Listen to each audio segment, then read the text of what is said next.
At a major Hollywood studio, in a corner office of Sub-Basement D, the development executives toil in obscurity to reboot it. The internet, the final frontier. These are the voyages of the YouTube series Rebooted, its continuing mission to explore strange new franchises, to seek out new stories and new civilizations, and to boldly go where Hollywood has gone before. Welcome, everybody, to the Star Trek Next Generation episode of Reboot It. With me, as always, the Reboot crew. You know them, you love them. From Hot Takes with Billy Business, a senior producer at Screen Junkies, Billy Business. Guys, I told you about a week or two ago, I was on the toilet when inspiration hit me, and I think this may be my personal best casting that I've ever come up with. I can't wait. So, Billy, right off the bat, are you a TNG diehard? Do you stand this franchise? I love TNG. I think I don't like to choose between one version of Star Trek over the other, but I think TNG was definitely the first Star Trek I ever saw. Was oddly in theaters. I saw Star Trek Insurrection, which ends up being not a very good Star Trek movie, but at the time it's good enough to capture my attention. So I love that TNG is a little bit more mature, a little bit more darker, a little bit more introspective than maybe the original series was. Yeah, there's a lot of interesting differences that we'll get into. First, let's meet him. You know him from the New Negroes on Comedy Central.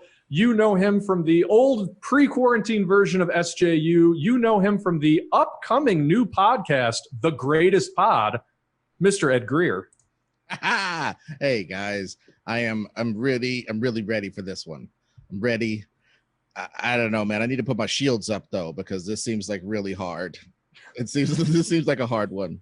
So Ed, you of course are notorious for how much you hate things. Star Trek Next Generation, what do you think? I really think I like it the second best of all the Star Trek shows, and I think it was a great drug to get the new people into Star Trek.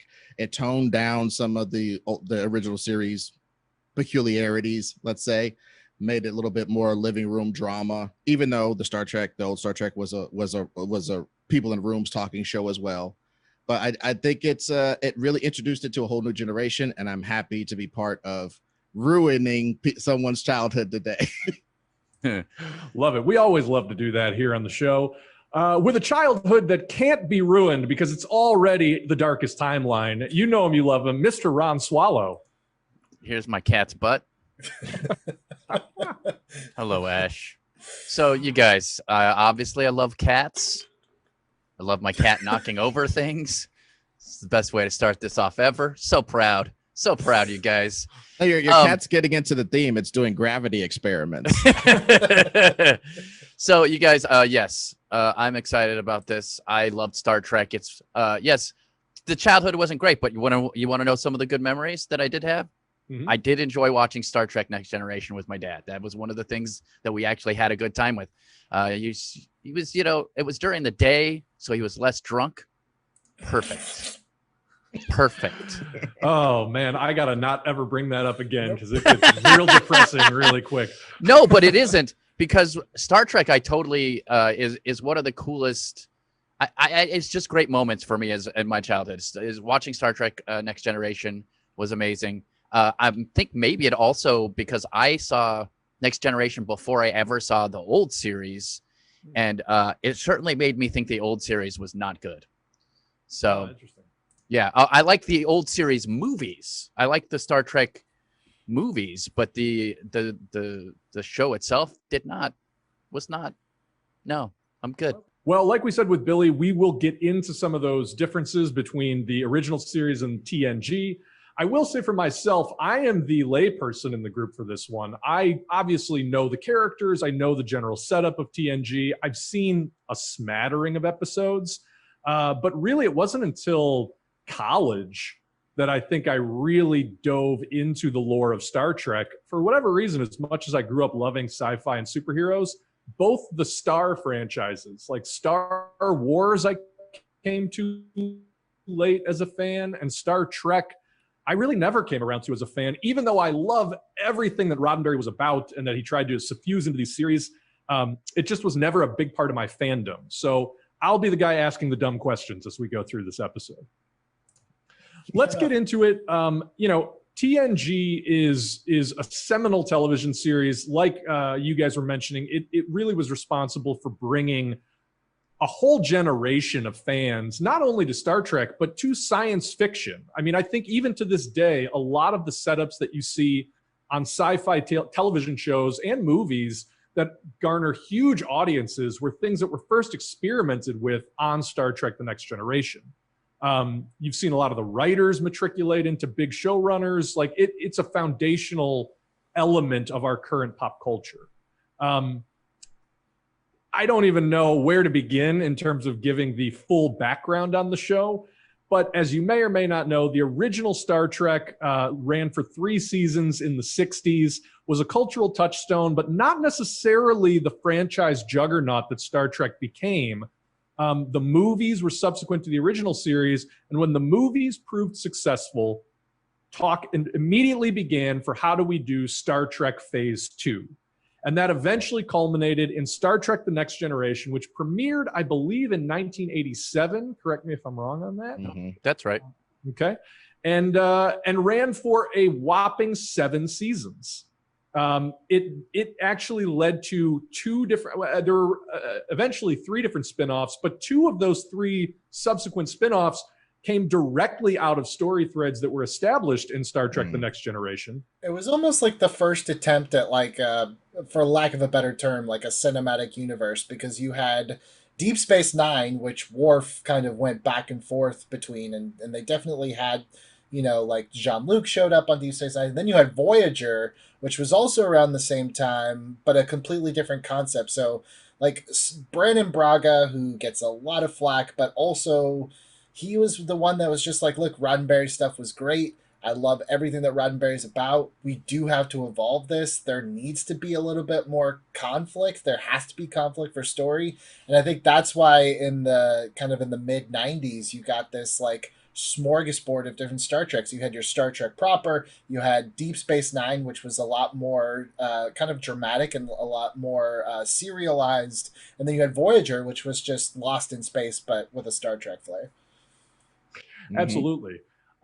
Yeah, I mean, it really, like I said, it really wasn't until The Next Generation and its subsequent shows came around that Star Trek became this sort of multi-property franchise. For the longest time, it was Kirk, Spock, and McCoy through the years. And I think Next Generation was sort of the first planting the flag in the ground to say, no, this is something much bigger than just that original series.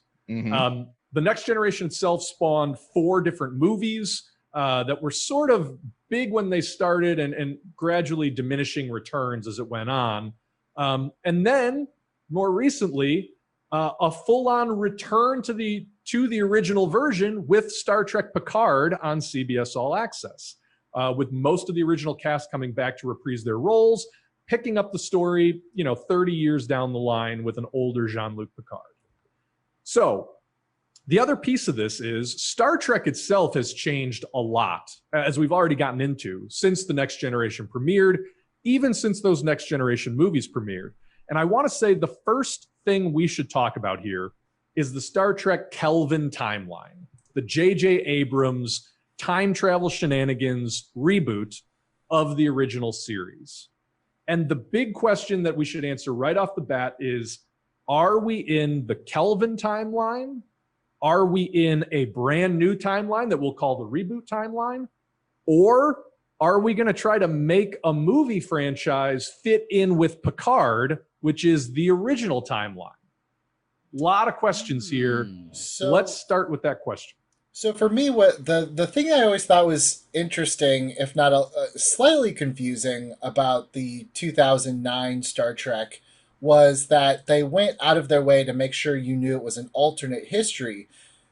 but it was almost unnecessary because in a way when you start Star Trek the original series, we're not getting necessarily an origin story of Kirk and the crew. We're just kind of jumping right in, and we hear bits and pieces of the history as we go along, especially, Wrath of Khan and the Kobayashi Maru. So you could have made 2009 Star Trek as a straight up prequel with no ties to any alternate universe, and it would have been fine.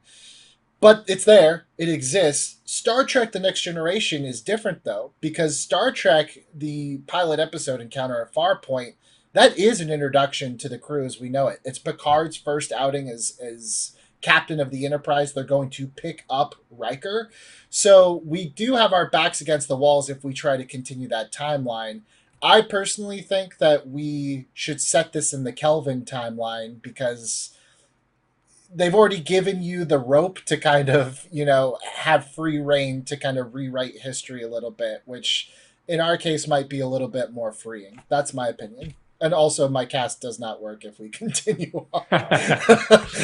We're trying to throw you off base real early, Billy, because you're coming in hot with that case. Come on, cast. Toilet casting is the whole reason why I was excited for this episode.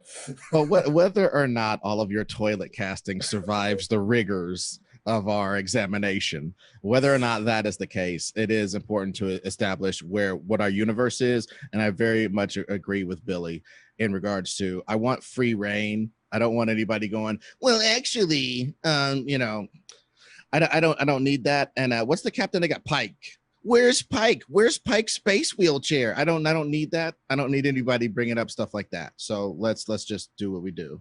Although Pike would be long dead in this. Sorry. Ron, what do you think? Are we going Kelvin style reboot? Are we going brand new timeline, do whatever we want? Or do you want to pick up where Picard is leaving off? I mean, when you said pick off where Picard is leaving off, that sounds interesting to me. But I'm relaxed on this stuff. Like, we can go where we go. I just thought it was interesting, the idea of, so it would be the real Next Generation in that case. It'd be a whole new, a whole new thing with extra technology in theory, right? Because at that point you've had another 80 years or 50 years if you want to go by the age of Picard or something like that. 30 years actually. I think he was 50 when he was doing it in theory, but let's say it's another 50 years. I don't care. However we do it. Well, in the new show, yeah, he's old. He's like 100. He's playing 90. Yeah. He's 90 in the new show. Yeah, so you're talking 40 years later. If you get a whole new cast of characters going on adventures, that gives you a lot of freedom to do sort of whatever you want to do. Here's what I would say though. I feel like, and I don't know about you guys, but when I walked out of Star Trek 2009, and I love that movie, and I feel like that was the first time I saw like general audiences that couldn't give a crap about Star Trek. Like, this was awesome. The first conversation that we had, the first conversation that we had when we walked out of the theater was like, I wonder who they'll get for Next Generation. Like, we were already, because we grew up, at least the group I was with, we grew up with the Next Generation being the one that was on TV all the time. So it was like, oh man, I can't wait till they do all these movies and then do Next Generation. And I'm still kind of bummed that as of, this recording in October of 2020, that hasn't happened yet.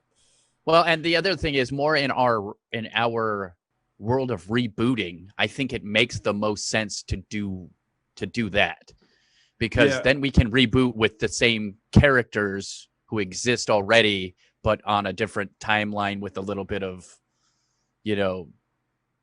changes or whatever.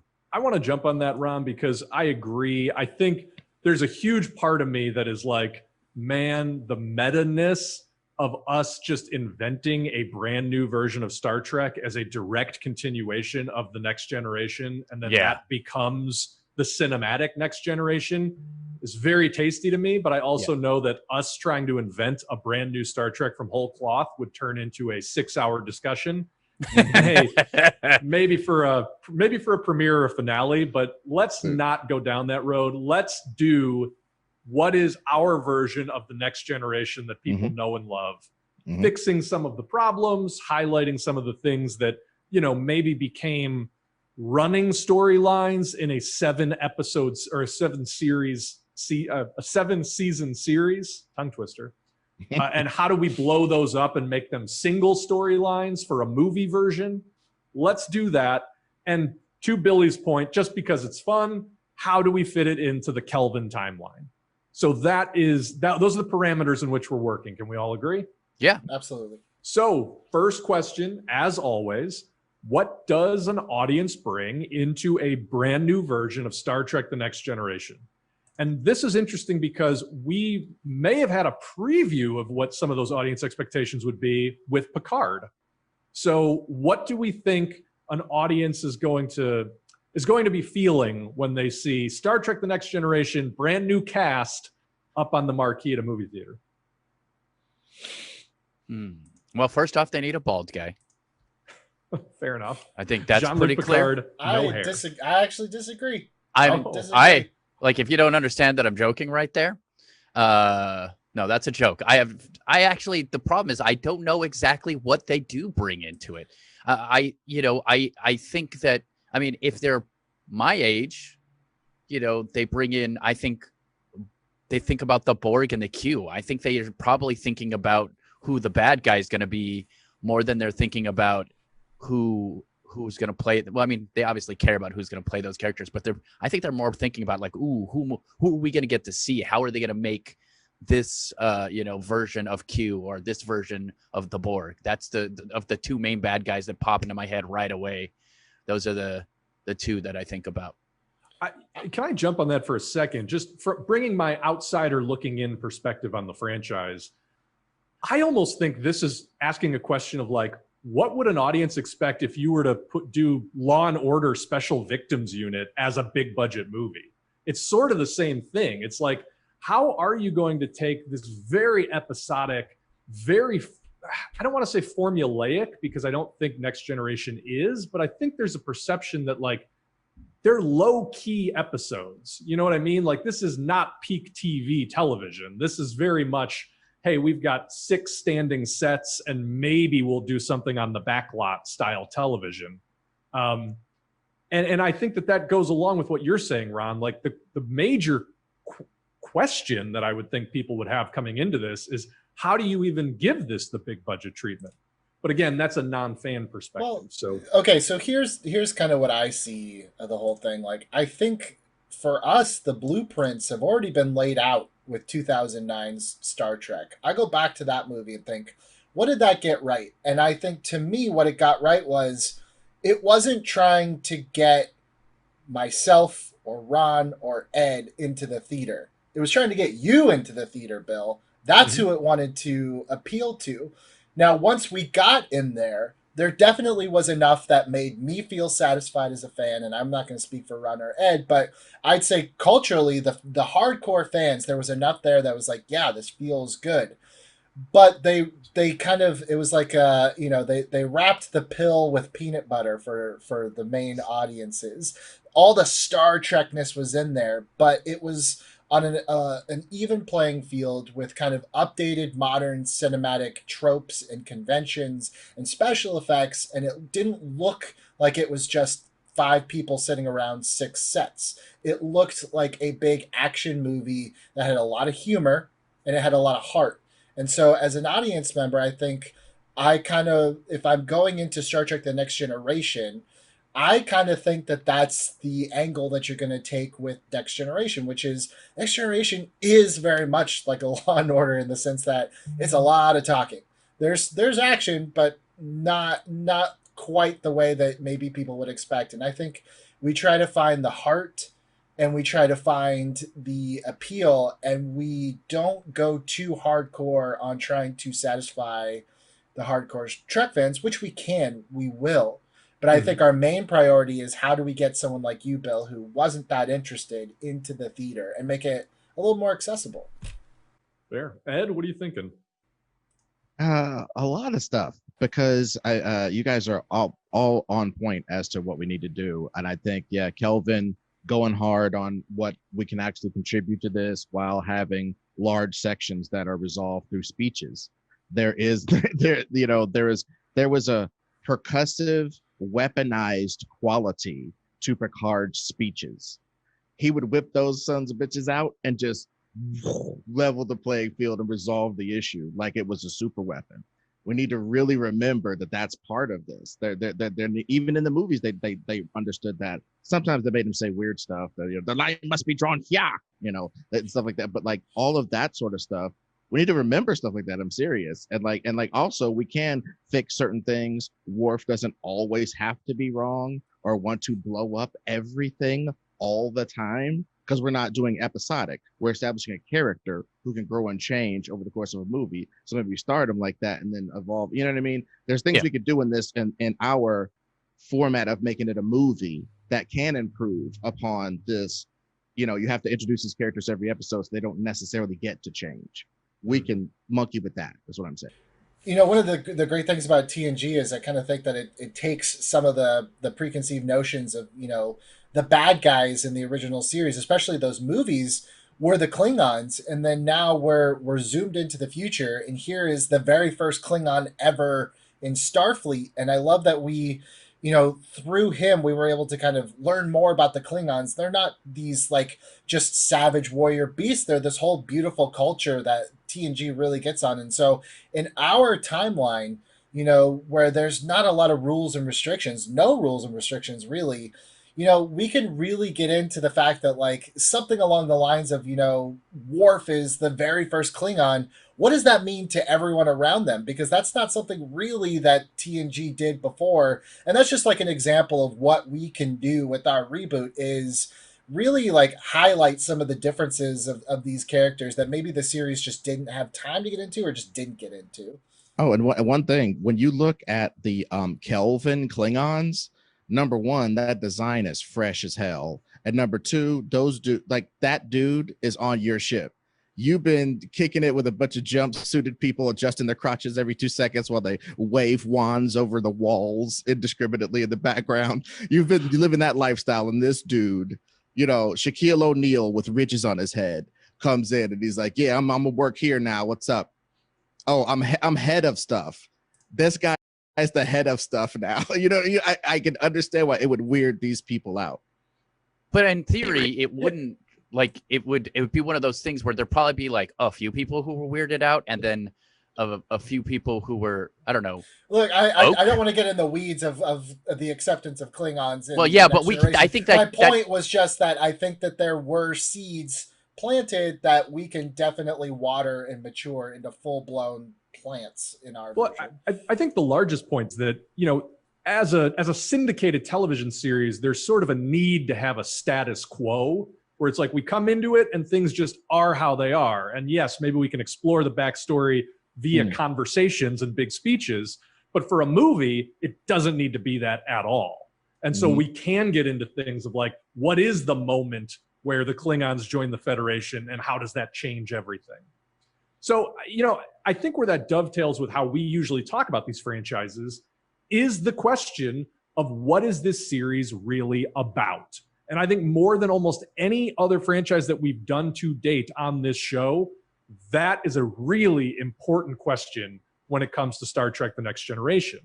Because this is a show that had almost 200 episodes, and it self-consciously tried to tackle some of the headiest philosophical subject matter you can imagine.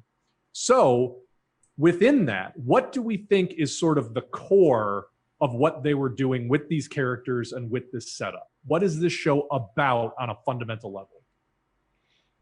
Well, here's one of the problems and also the beautiful parts.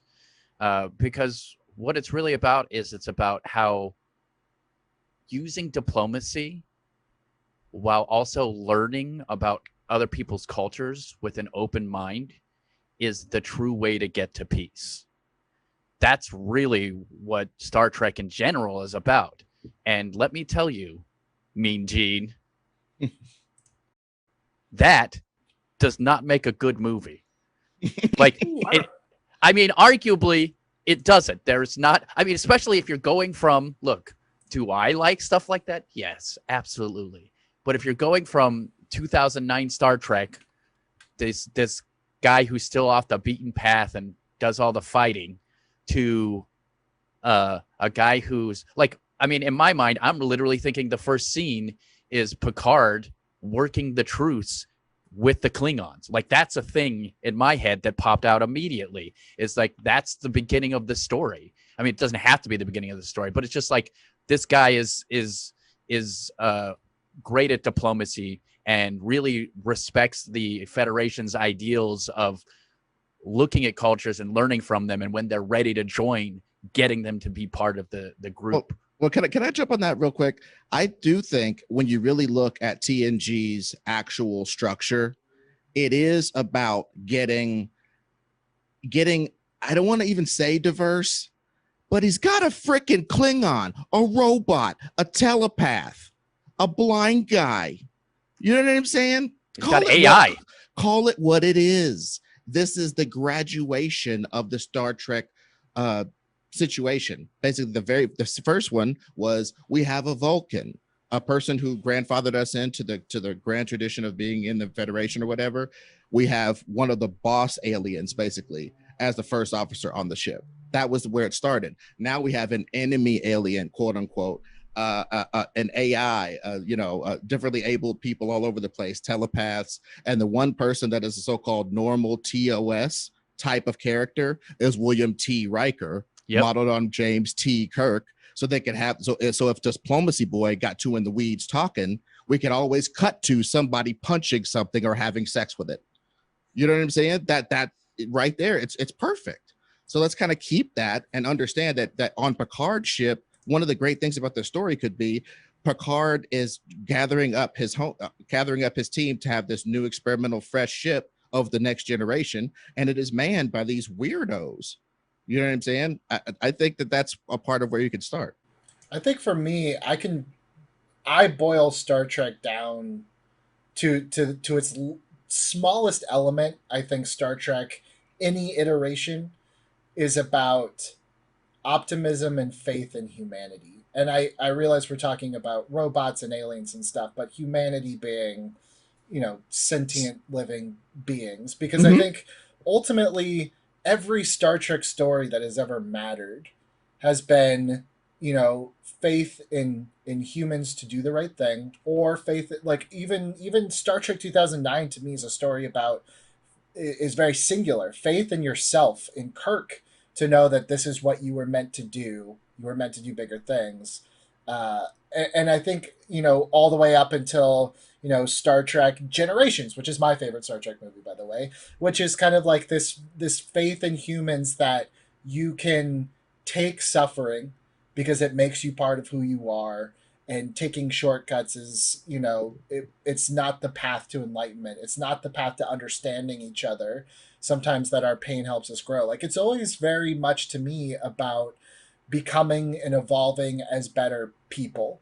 And there could be tons of ways that you get to that end point. But I think if you were to boil it down to one thesis statement, to me, Star Trek is always about restoring faith that if we work together, if we stop fighting and start find a common goal, humanity is worth not saving, but you get where I'm going with this, where it's just ultimately people are capable of doing amazing things if they so choose to. And if they don't, that's when problems arise.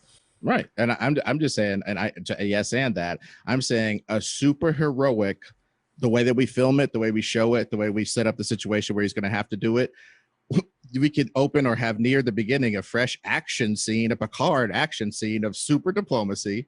He gets out of there with one Klingon guy, you know what I'm saying? And he's starting his crew, or he's taking it back to his crew that already exists. I don't think we need to A-team it up too much. But I'm just saying, I think you're right. And showing at some point in the movie, at least, that diplomacy and thinking about things from other people's perspectives, compromise, is almost like a superpower, being able to articulate these ideas to where people don't feel as though they're losing. You know what I mean?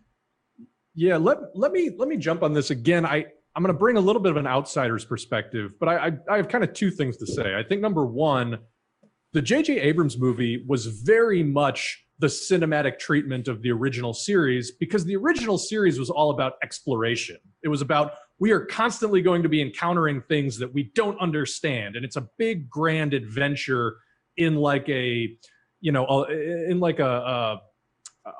pirates on the high seas type of tradition. I think the cinematic version of what The Next Generation does looks a lot more like a David Fincher movie. Looks a lot more like people with agendas trying to maintain leverage over other people with agendas.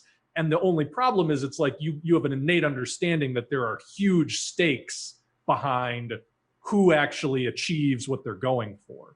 And I'm not saying that we're trying to make Seven here, because we're not, but I think it's worth understanding that like graduating what The Next Generation is to a cinematic version, to me anyway, feels very different than graduating the DNA of the original series to a cinematic version. And then the only other thing I'll say in terms of what the series is about, I always thought The Next Generation was about war, but it was about war in sort of the anti-cinematic sense of war. It is about everything that has to happen so you don't go to war because war is terrible. And to me, that sort of sums up the Picard. It's what Ron was talking about with diplomacy, but I think in terms of as we start to spin around a theme, I think that diplomacy only exists because we don't want to go to war. Like It is intrinsically connected. And I think there's something to that we would do well to ruminate on. Okay. So that all said, let's talk about it. What story do we want to tell here? We've already broached this idea of the Klingons joining the Federation. Ron, you brought up Q and the Borg. I do think the villain is a big part of this conversation, especially because the Borg and Q were such a huge part of Picard's arc in The Next Generation. I don't know if I go so far as to call Q a villain, by the way. Fair enough. He's a force of nature. He's like Mixie Spitlick or Loki or any one of the Batmite, any one of those like trickster.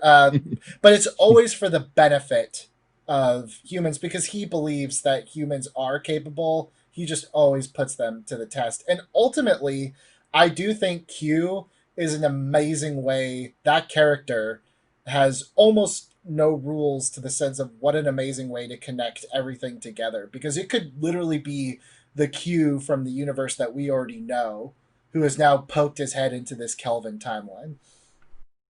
Billy, can you give us a quick rundown for those in the audience who might not be as familiar?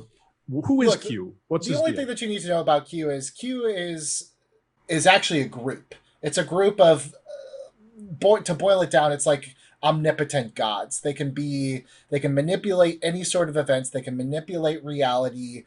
And then the Q that we know, he kind of, for whatever reason, seems to zero in on Picard and this version of the TNG crew. The very first episode, Encounter at Farpoint, was Q basically putting Picard on trial for the crimes of humanity.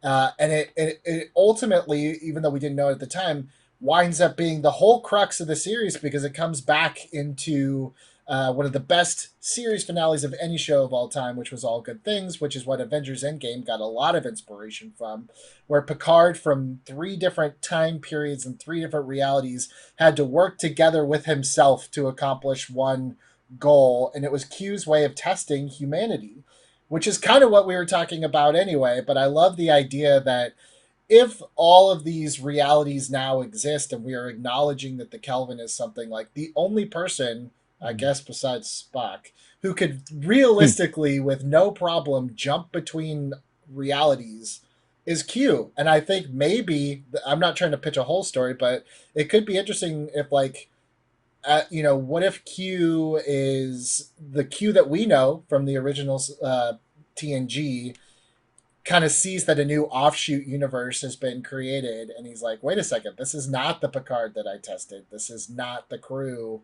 And you kind of put them through some sort of a new test. Because ultimately, I think that's maybe the best way to go about it is like, how do we test this new crew? Interesting. I worry that is such a Deus Ex Machina plot that does it feel frivolous? Because at the end of the day, if it's an omnipotent being who could do whatever he wants, just trying to test you, what are the stakes? And maybe that's a real question. Like, what were the stakes in All Good Things? Like, what if it didn't work? What would Q do? I mean, the idea being that all three realities would be destroyed. Okay. And do we know if he would have done it? We don't. It could also be something like, what if Q is dying and he's just cycling through verses on his way out and just mysteriously, or we don't have to use Q. I'm just saying, No, fair enough. it makes very much sense to me that Q would show up in this alternate timeline. I because have an he idea. jumps through alternate timelines. Go for it. I mean, I look. Why couldn't we use Q and the Borg at the same time? Here's my thing on the Borg. Go on. The Borg is just so like, it's like that's like your Dark Knight. They didn't put Joker in the very first Batman reboot because they knew you wanted it and they wanted to build up to it a little bit. I feel like the Borg is just, if we put the Borg in the first movie, we have nowhere to go. And I feel like the Borg is really interesting. No, me too. That's why that's the Borg. But I don't. This is me being a Star Trek dick, but it's like I don't want to give you that right away. I don't want this to be like, oh, Next Generation. Obviously, it's a Borg. It's like, wait a second, we'll get there, but we're not there yet. I'd almost rather build up this idea of the Borg over a couple movies. That said, could you also treat the Borg sort of like Sauron in Lord of the Rings, where you could tell a multi-movie story where the Borg are sort of behind the curtain, and it takes 3 movies to even defeat them? I mean, there's something to that too.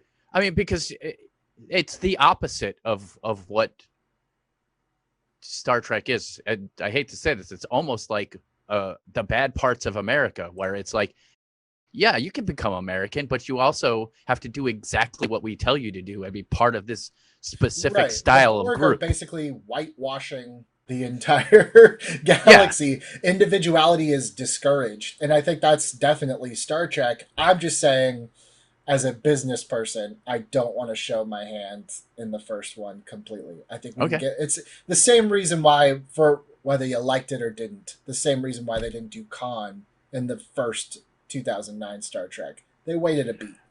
Well, because what my idea had, it's a pretty simple idea, but the idea is that the test is the Borg from Q, and it's, do we destroy the Borg because they're the ones just like trying to take everything apart, but bring it all into their thing, or do we let the Borg be the Borg, but somehow communicate to them that we need to be able to let everyone else? Do we show the Borg how important it is to have individuality while also being part of community?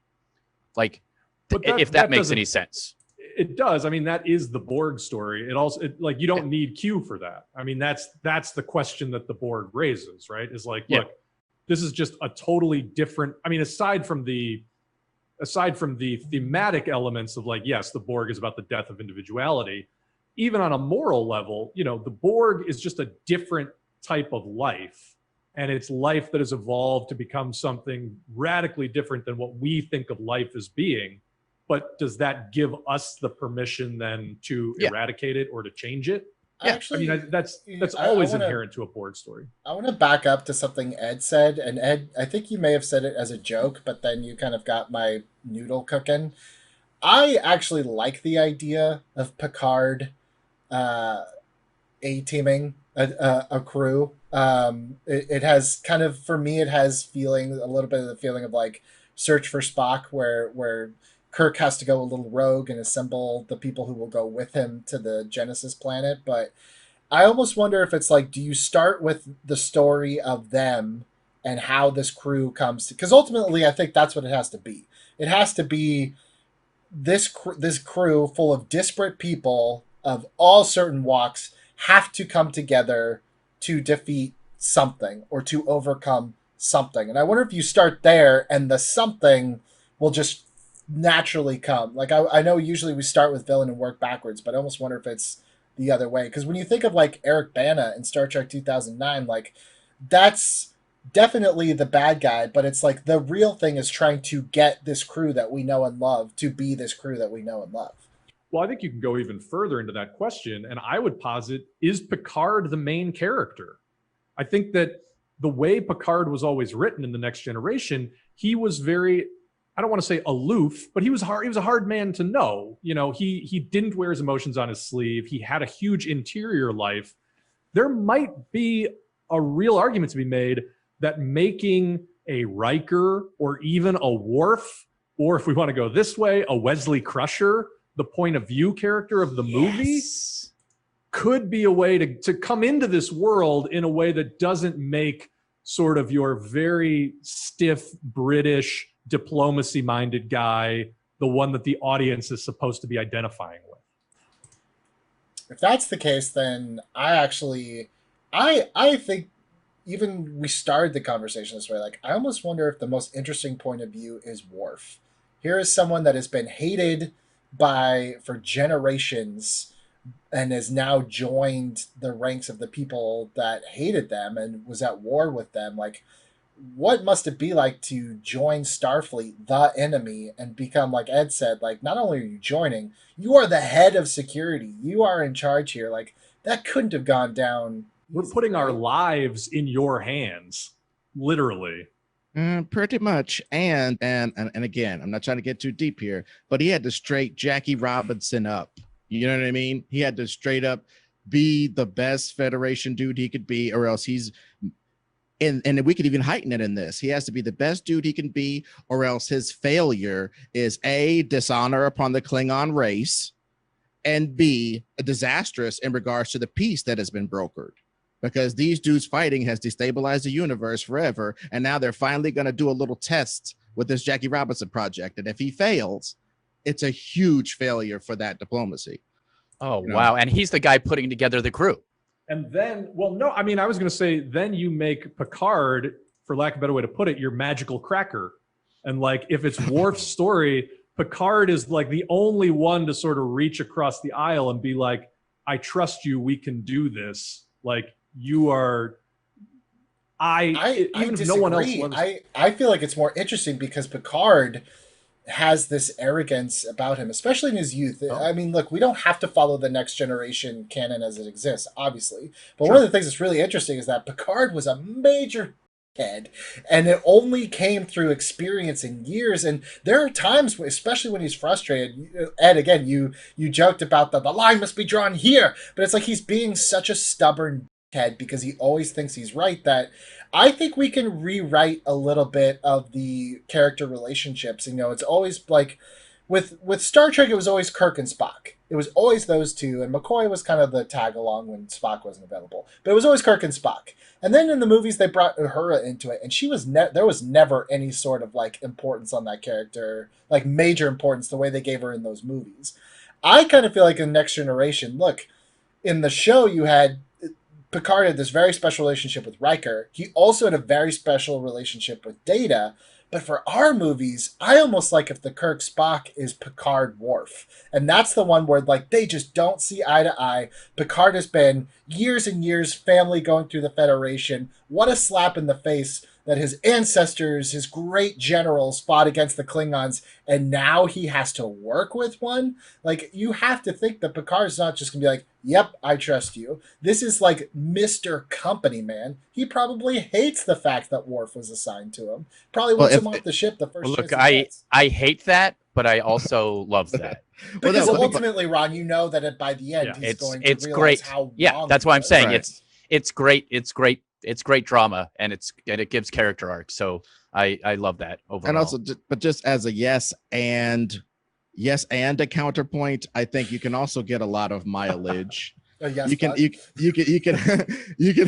can also get a lot of mileage out of the fact that Picard is arrogant. People don't think of him that way because the shows always write him as right. You know what I mean? He's like Jeff Winger in Community. He always has a speech that's going to solve the problem. So in the end, he is most of the time, like 93% of the time, absolutely right.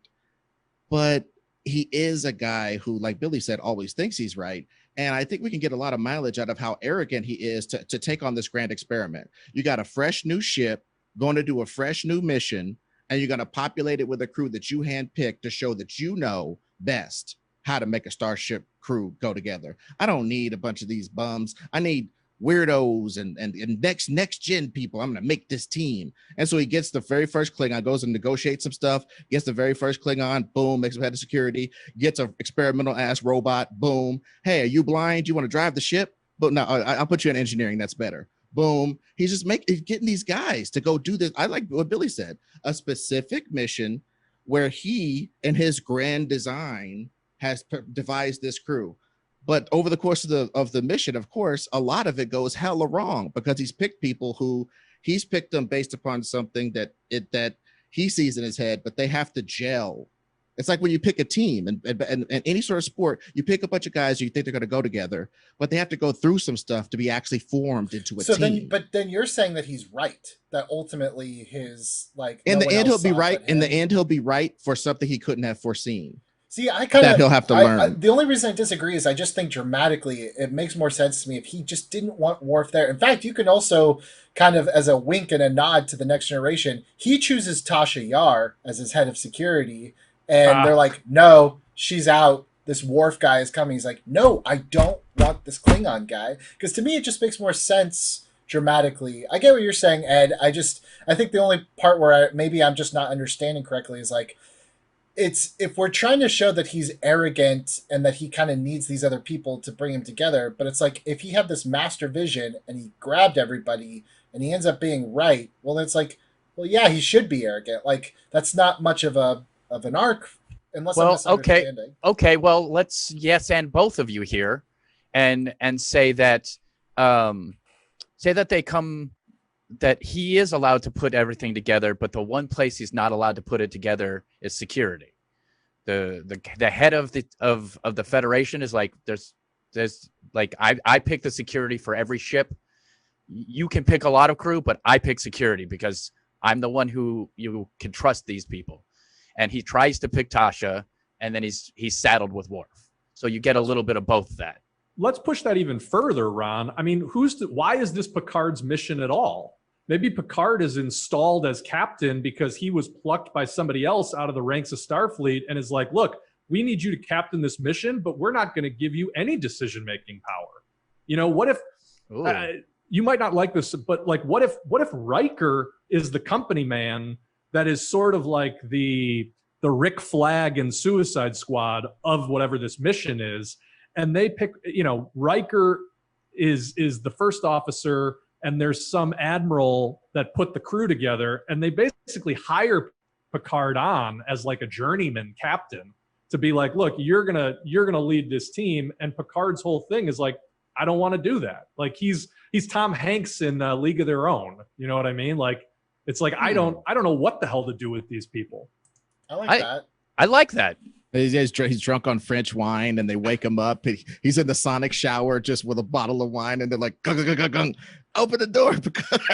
I just think like, what do you want? There could be something fun about like, I feel like, and maybe this is just my perception of how Patrick Stewart plays the character, but it's like everyone on that ship is beneath John Luke. Like he almost respects all the time. Almost no one on that ship except Guinan. And even Guinan, I feel like he's like, I only respect you because I know you've been alive for like 10 million years. Exactly. But everyone else, I feel like he's like, I have more experience than you. I'm definitely classier than you. I listen to classical music and I make model ships. I know.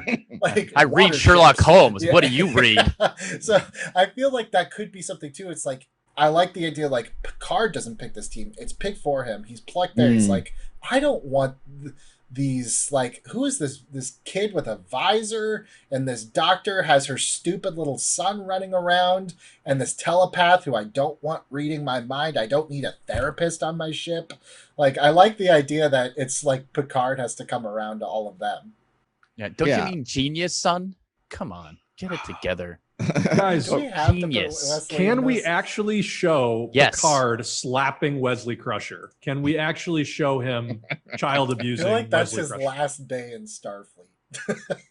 Dude, I feel like when they get back to port, Beverly Crusher runs out onto the deck and her son runs up to her and they get to hug. I don't need this damn kid. I'm with you, Ed. I co-signed. I don't need him at all. Yeah, I disagree. I like a 16-year-old genius on the deck. That we didn't talk about that makes Star Trek: The Next Generation different from the original series, and whether we should include this or not. The original series was they're on a 5-year mission, and whether it's implied or not, it's definitely not important to that series. But they're just a bunch of scientists, a bunch of explorers. Next Generation, they make it known that there are families on this ship, that a lot of this is more recreational than it is just an exploration ship. In fact, in Star Trek Generations, like when the ship is going down, it's like you see all the kids that have been in this ship, like trying to find their parents and everything. So it's like, do we want to acknowledge too? Like that's another reason why Picard would just be like, you're sticking me on a a Princess Cruise line, essentially. I am way above this assignment, and that's where it starts. There's also something interesting to the idea that they're on the Enterprise, which is like this, in our version, could be this old kind of junked out ship that has been retrofitted into a pleasure cruise. And I don't want to make it seem like this is a Royal Caribbean type of cruise, but if it is something, it's more like we're taking a tour of the galaxy. No, I get it. I gotta say how much I hate that. I got to, because I don't want to run out later. And I'm sorry to use that pejorative, Ron. It'll be the last time. But I'm just saying I don't want it to build up to where I just spaz out later. I think it being old and junky, yes. It being sent out on some garbage, yes. Pleasure cruise, generation ship, no. I don't see why that has to be. And I think it's still, we can demean him enough by giving up a bunch of weird bums. You know what I'm saying? And I think also, if we're going to go that direction, in canon, and again, I got to get this out before I run out. In canon, the reason why Worf gets on Picard's ship is Worf knows Klingon. He knows how to, he negotiates Klingon all the time. He gets them. He is, I don't want to say magical cracker, but he is that person who went down to the jazz clubs of the 1920s without fear. That's what he is for the Klingons. So if he's going to have a bunch of I think if you dispatch somebody on a mission where they handpick the crew and you have some part in it because of your diplomacy, but you got a robot genius, for what reason? You got a blind engineer, for what reason? You got a security that has to be the Jackie Robinson of Klingons, for what reason? And then they put him into a situation where they've kind of baked in this mission for him on an old crappy ship. So that if all these guys get lost, screw it, who cares? Now that does butt up against why would you want to lose Data? If Data's one of a kind, why would you want to lose him? But maybe Data's one of a kind because he sucks and they don't see a use for him. I don't know. Maybe Data's not one of a kind in our version of the timeline either. And what if it's actually a punishment? People have been so annoyed by Picard's arrogance that they're like, oh, you think you're so great? All right, how about you take the worst crew and do something with it? And he's just saddled with people that the Federation doesn't really like. So it is a misfit story. Isn't that what you just said? I would just rather they be an experiment than the damn bad news bears. They don't have to be the bad news bears. They can be a new experiment. The next generation.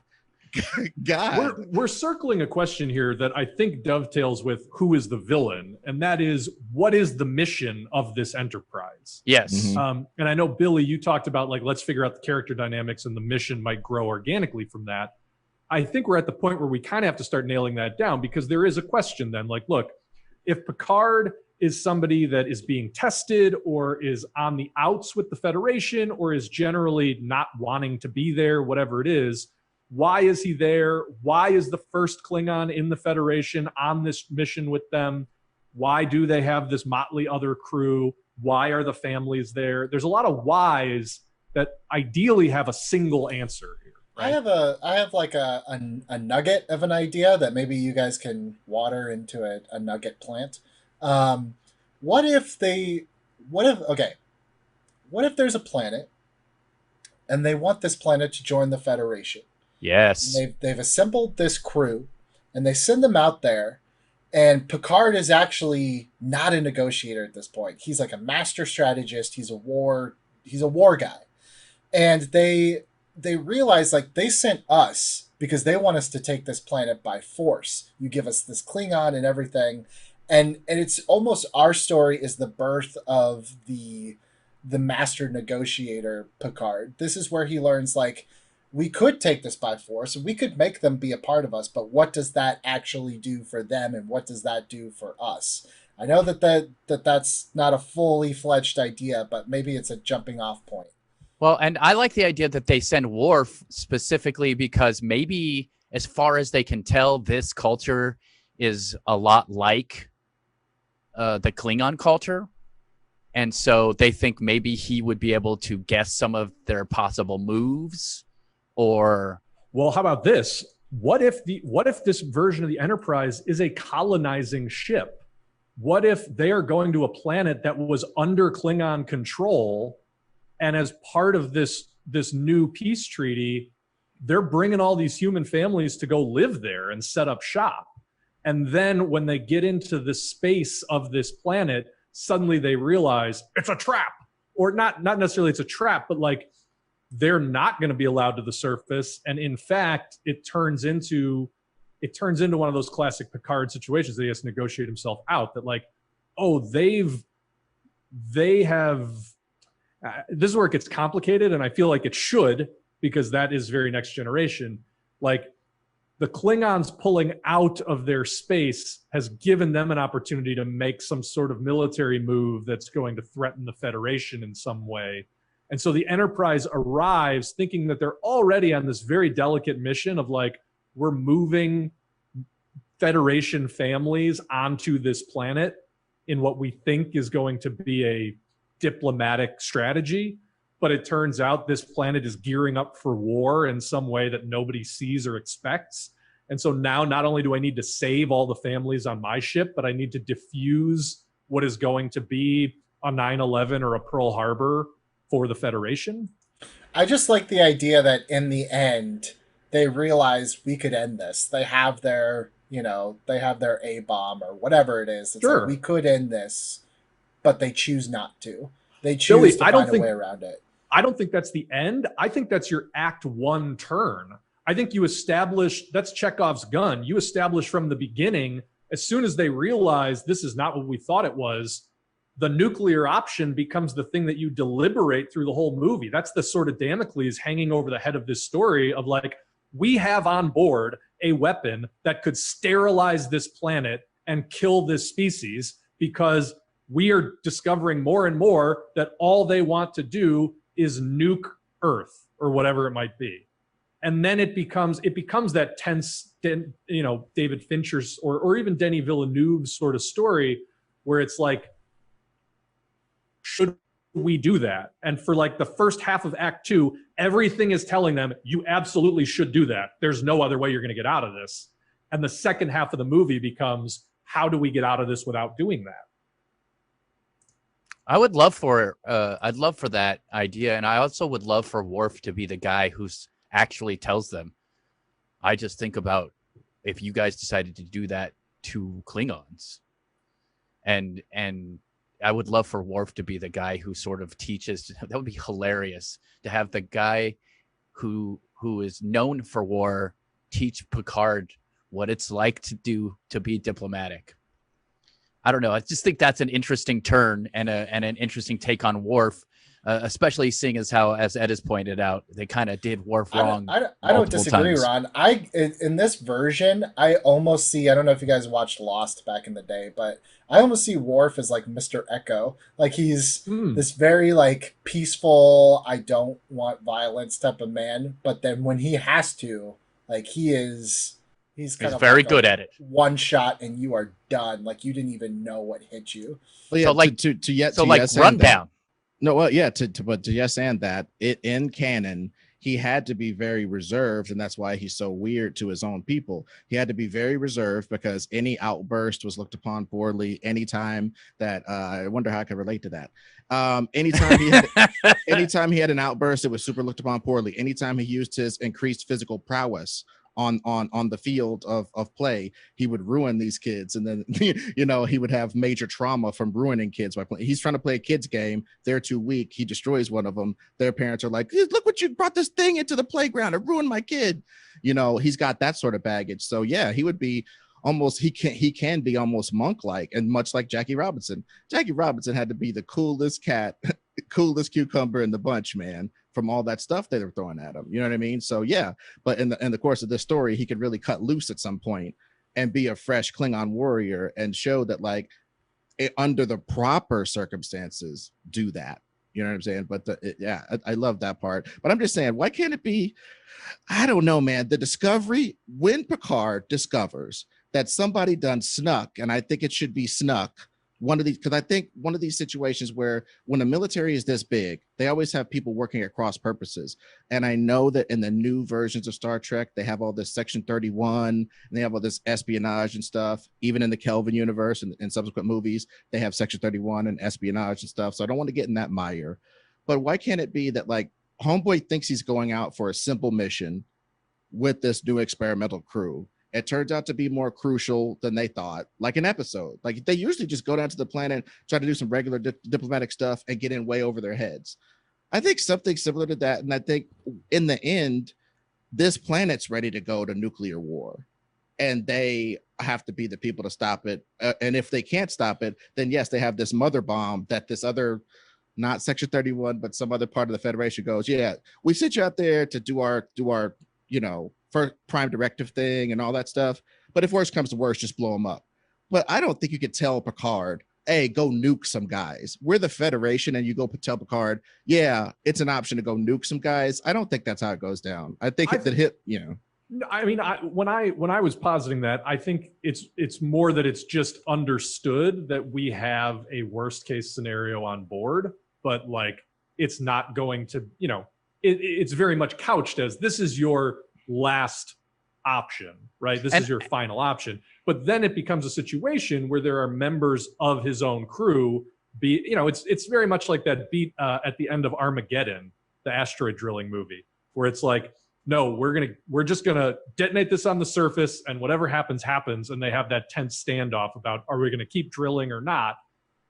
That's Michael Bay, but that ethical quandary of like, do we use this thing we know we have that will be a final solution, no questions asked, or do we continue down a road that is feeling less and less viable? I think is a potent question for a drama.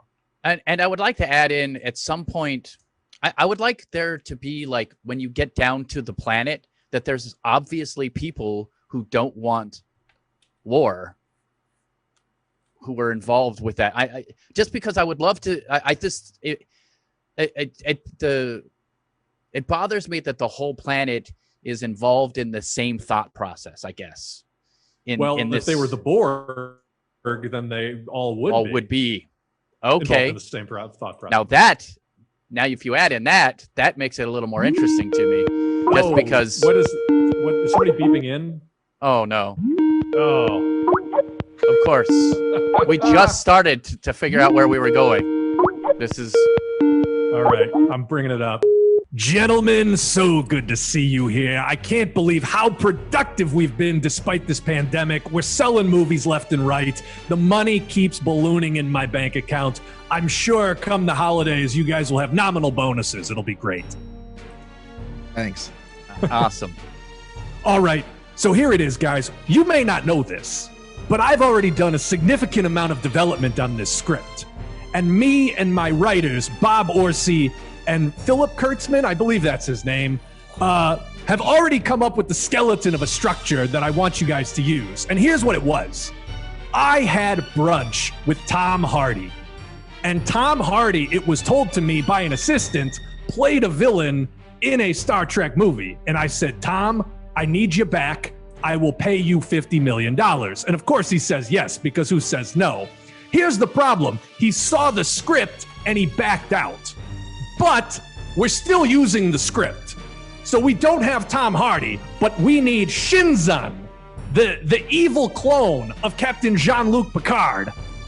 I don't know, they tell me these words make sense. To be the villain in this movie. And we need him to be leading some sort of an insurrection, because I guess that was the name. I don't know. I don't know how this works. They tell me things, I tell you things, you give me a movie that makes me money. That's how it works. Use Shinzan. Not gonna be Tom Hardy, unfortunately. I'm sure we can get a soap opera actor who will be just as good. Gentlemen, have a great day. Yeah, he wrote a whole script and he didn't even know that it's Alex Kurtzman, not Philip. I hope he called him Philip the entire time. Probably did. I mean, yeah. He calls Ed Ned half the time, so I don't know. Yep. So that was that was Star Trek the 10th one. That was a terrible movie. I don't even remember what it was called now. We can look it up real quick. Star Trek. It was, That was Nemesis. Nemesis. Oof. Nemesis was awful. Also, I never once bought that Tom Hardy could be Patrick Stewart. Like, even when they revealed the twist in that movie, I was like, "Are you sure?" I don't know. But Shinzon, like, he was. I do remember he was a clone of Picard that sided with the Romulans, who in TNG they're kind of the Klingon, they're the Borg and the Romulans are kind of the two big bads of Star Trek TNG. Wasn't Eric Bana a Romulan in? He was. Interesting. That's when, I was going to say that maybe the planet timeline- is Romulans. Maybe the planet we're going to is a Romulan planet. Well, wasn't per the Kelvin Romulus was timeline? Wasn't that planet destroyed? No, Romulus was destroyed in the regular timeline, which is why they went back. Oh. And then Vulcan was destroyed in the Kelvin timeline, and you have to assume if they don't do something that Romulus will also be destroyed again in this. I don't know. This is time travel. Anyways, Peter's really throwing a monkey wrench in with this one. Picard clone. That's actually it's not that big a monkey wrench. Like maybe evil Picard is the guy on the planet making these two groups. Oh, that's a cop out. Sorry, not to be a no-ander, because I do hate that, but I feel like trying to blame war on like some mastermind who is, I feel like that's just against the ethos of the Next Generation, which is very much about like, no, there are realistic reasons to go to war. And like, it's a matter of trying to find a way to take a third rail option as opposed to just blame it on some dude. Can we make Shizor or Shinzor? I think Shizor is from Star Wars. I think it's Shinzon. Shinzon. Can we make little Tom Hardy a crew member?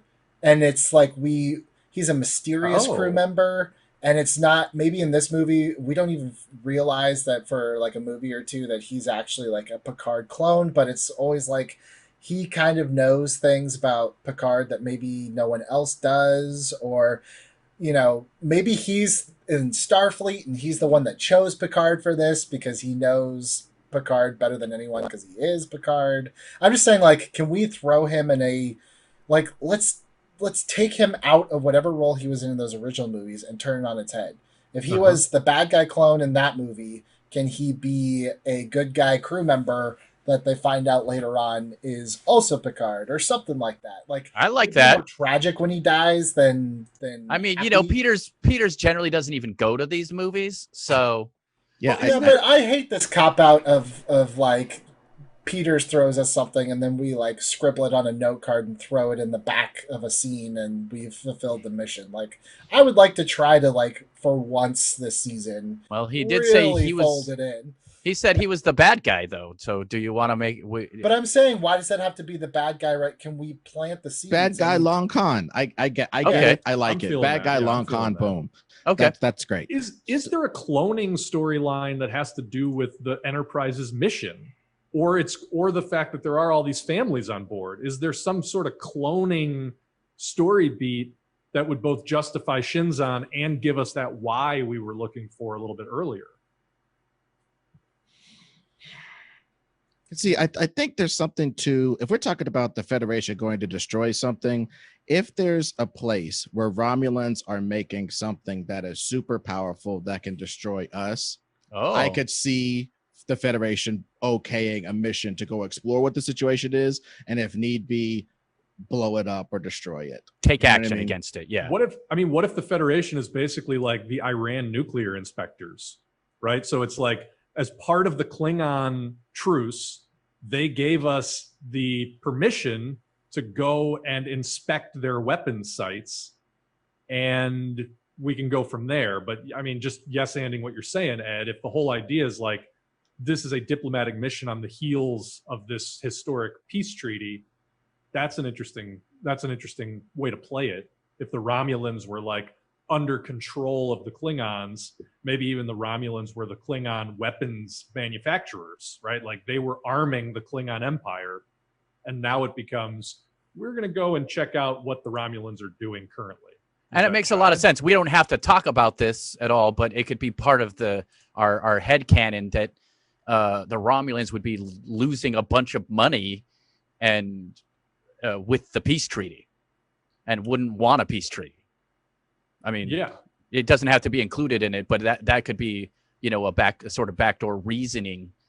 And also, and there's always reasons for Romulans to destabilize two allies getting together. If they can destabilize the Klingon and the Klingons' introduction to the Federation, if they can destabilize that some way, I think that should accomplish we can make that accomplish some goal for them.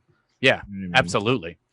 I mean, if that's the case, unless I'm just kind of misreading this, like, do we just make the planet like Klingon? Like, do we just make the Klingon homeworld so that it's like, and it's a Klingon home? Oh, dude, yes. It's a Klingon homeworld that has maybe Romulan stuff on it and Romulan agents on it doing stuff, and whatever the hell is happening over there. In the end, Worf finds out that we might have tried to blow up all his homies, and as part of an expedient diplomatic situation, but Picard uses his super diplomacy powers and, this is a movie, some military strategy to diffuse it to the point where it doesn't go all out war.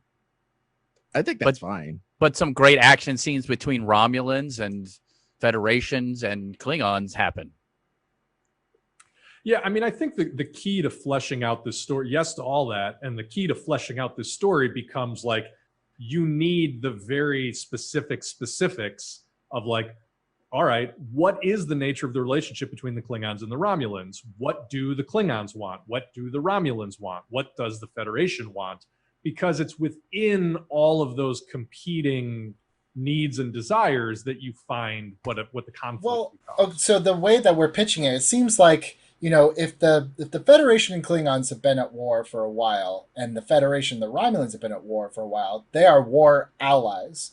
And now for the Klingons to be like, actually, you know what? Like, we're going to try ending this war. We're going to try going with them. I'm sure that wouldn't make Romulans very happy. So logically, I think that part of it makes a lot of sense to me. Like, the Romulans probably either fear the Klingons now, or they're trying to like warn the Klingons, like, the deal you are about to make is not good for you, and we'll show you why. And even if they sabotage, if they're the ones that create clone Picard, they're like, look, this great warrior did this horrible thing, and it turns out like it's not Picard, it's his freaking clone that they made, which is kind of a little bit of Nemesis, what it already is. But I just listening to what you were saying, Billy, I mean, again, all of Star Trek is allegory. So what if the Klingons are Russia and the Romulans are North Korea, and there is, there's this backdoor sort of handshake deal, and then if Russia were to suddenly try to were to sign some crazy, and this is kind of what happened at the end of the Cold War. I mean, it's like, if Russia signs some crazy disarmament agreement with the United States, how does North Korea react? And maybe in this world, North Korea isn't enriching uranium. Maybe they're creating clones. Maybe they're doing illegal biological experiments, and that's, they're creating an army. Now it's starting to sound like Star Wars, but creating a clone army, something like that. But I mean, there's an interesting ethical dilemma there that Star Wars never got into. If they go to Romulus or whatever this, mystery planet, even if it's the Klingon homeworld, to see what the Romulans are doing, because they suspect that the Romulans are making weapons, but they're like, yeah, they're making weapons, but they're making people. It becomes like, well, we can't destroy their weapons factories if the weapons factories are actually churning out people. Yeah, oh, that's interesting. The moral quandary of like, are these really people? Or, which is a little bit of what Into Darkness tried to do, because the weapons, what Khan was doing, his people were essentially super soldiers in a sense, but they were still people. And that's, again, it's like, I don't think that's a bad pitch at all. It's like, we kind of want to take some concepts. It seems like we're taking a few concepts from Star Trek movies and like, here's a better presentation of the stuff that didn't work from Nemesis, the stuff that didn't work from Into Darkness, and updating a little bit. Like, I'm not opposed to it. And I also think too that it becomes an interesting exploration of how nature versus nurture, right? If there's somebody on the ship, and I don't know if it's Riker or I don't know if it's even Worf, I don't know, but there's somebody on the Enterprise that is making the argument, these are genetically bred to be warriors. They are enemy combatants. We don't want to kill them, but if we do kill them, it is justified based on the law of war. It's also very easy to say, again, it's kind of the Borg question again, so we keep circling some of these ethics. If they are literally being made to be soldiers and have never even had another option, isn't our moral imperative to give them another option, not to kill them and buy into the idea that they are just soldiers? I mean, that's essentially Worf's whole journey. He was born going to be a warrior, and he was given that choice, and this is his opportunity. Okay, this is who they're making. I think this could be interesting. There's a race called the Jem'Hadar, and they're basically super hardcore warriors from birth, but they're made with this thing where they need a drug every like 15, 20 hours to be distributed to them to make them be viable and not just freak the hell out. But you have a totally obedient, you got a bunch of Captain Americas / Black Panthers that need a drug every 15 hours. So they're totally on your team forever. If they're making something similar to that, the Jem'Hadar, basically when the Jem'Hadar got unleashed upon the world of DS9, they almost took it over like that. And they were just foot soldiers for some dudes in the Dominion. So if the Romulans are making something like that on a Klingon planet, you know what I mean? That's a big threat. That's a big threat. And let me say that also, this, I mean, look, obviously we're not doing the Borg in this movie, but I think that it is fuel for the Borg as they see chaos erupting in the world with these disparate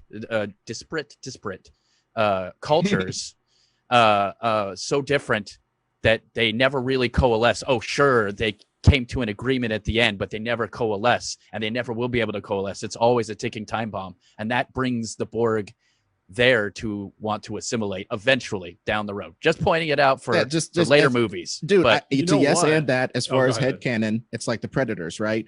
Our hotness, our conflagrations attracted them across the light years. You know what I'm saying? For them to come mess with us or something. Or like how in the Avengers movies, we've announced ourselves on the galactic scale. Sometimes you announce yourself on the galactic scale and aliens with pointy ears show up to give you technology. Sometimes you announce yourself on the galactic scale and robot monsters come and eat you. Well, that's how First Contact happened. Mm-hmm. You know, taking all the way back to that movie, like that's essentially what we did. James Cromwell sends the signal like, oh, Earth is ready. So that's when the Vulcans came. But my question is, okay, I love this pitch. Everything about it, I think, feels very Star Trek. The only question I still have remaining is, where does Shinzon fit into this? Well, and I was going to ask, how does it end? And so let me give a pitch that maybe answers both questions. I think at the end, the Federation allows the Jem'Hadar to exist. And I think maybe Shinzon is the leader of the Jem'Hadar.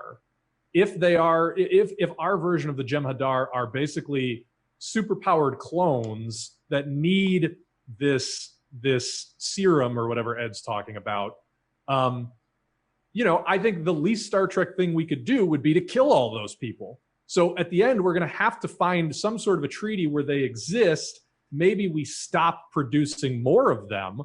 But if they exist, they're going to need a leader. And I think that becomes Shinzon. And here's the ultimate putover for the Borg. If Shinzon becomes the training, the leader of the Jem'Hadar, and they're given their own ship or even their own planet or their own country or whatever, where they could be called upon in the Federation's hour of need, I mean, first act of your sequel, the Borg annihilate all the Jem'Hadar. And that puts over for your sequel. Yep, they beat their ass and puts them right over. I love it. Yeah. Well, we should start casting this thing, which I know everybody has been waiting desperately to get to. So, guys, we have got at the very least on the bridge, Jean-Luc Picard, Yep. William Riker, Yep. Commander Data. Yeah. Troy. We've got Deanna Troi. We've got Geordi LaForge. We've got. I have my notes here because I'm not as well. Did we say well Data versed. already? We did say Yeah, Data. we We've said got Data. We've got Guinan. Worf, who we're saying in our version, Worf may be your second lead, if not your first lead. I mean, he's your way into the world. And then maybe do we want a Guinan? I always liked the Guinan character, but I think your Guinan is like, that's how you get your exposition dumps. And yes. because you never have to explain how she knows things that just she needs to know, that the characters need to know. She just does. And she's great.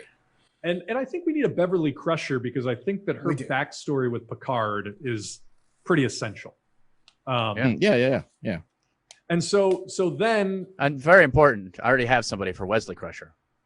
oh dear God, Tom Holland. I only accept Ed's idea, which is at the very end of the That's movie. why I'm when- saying he shows up. Tom Holland shows up, No. hugs No, Beverly it's- Crusher. No. it's Will He Byers from Stranger Things. Oh, that's that is good. That is because good. he's the most annoying child actor you could possibly imagine.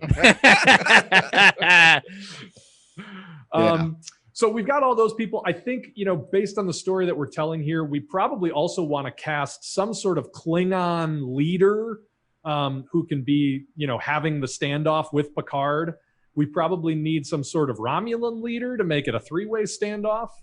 And then if we want to cast somebody other than our Picard as our Shinzon in the great tradition of Star Trek Nemesis, we can maybe do that. But we'll come around to everybody. Let's just start on the bridge. Who's got pitches? I know, Billy, you've got pitches for everybody. Well, I want to hear this vaunted list. I want to hear this vaunted Yeah, list. I want to hear Billy's list first.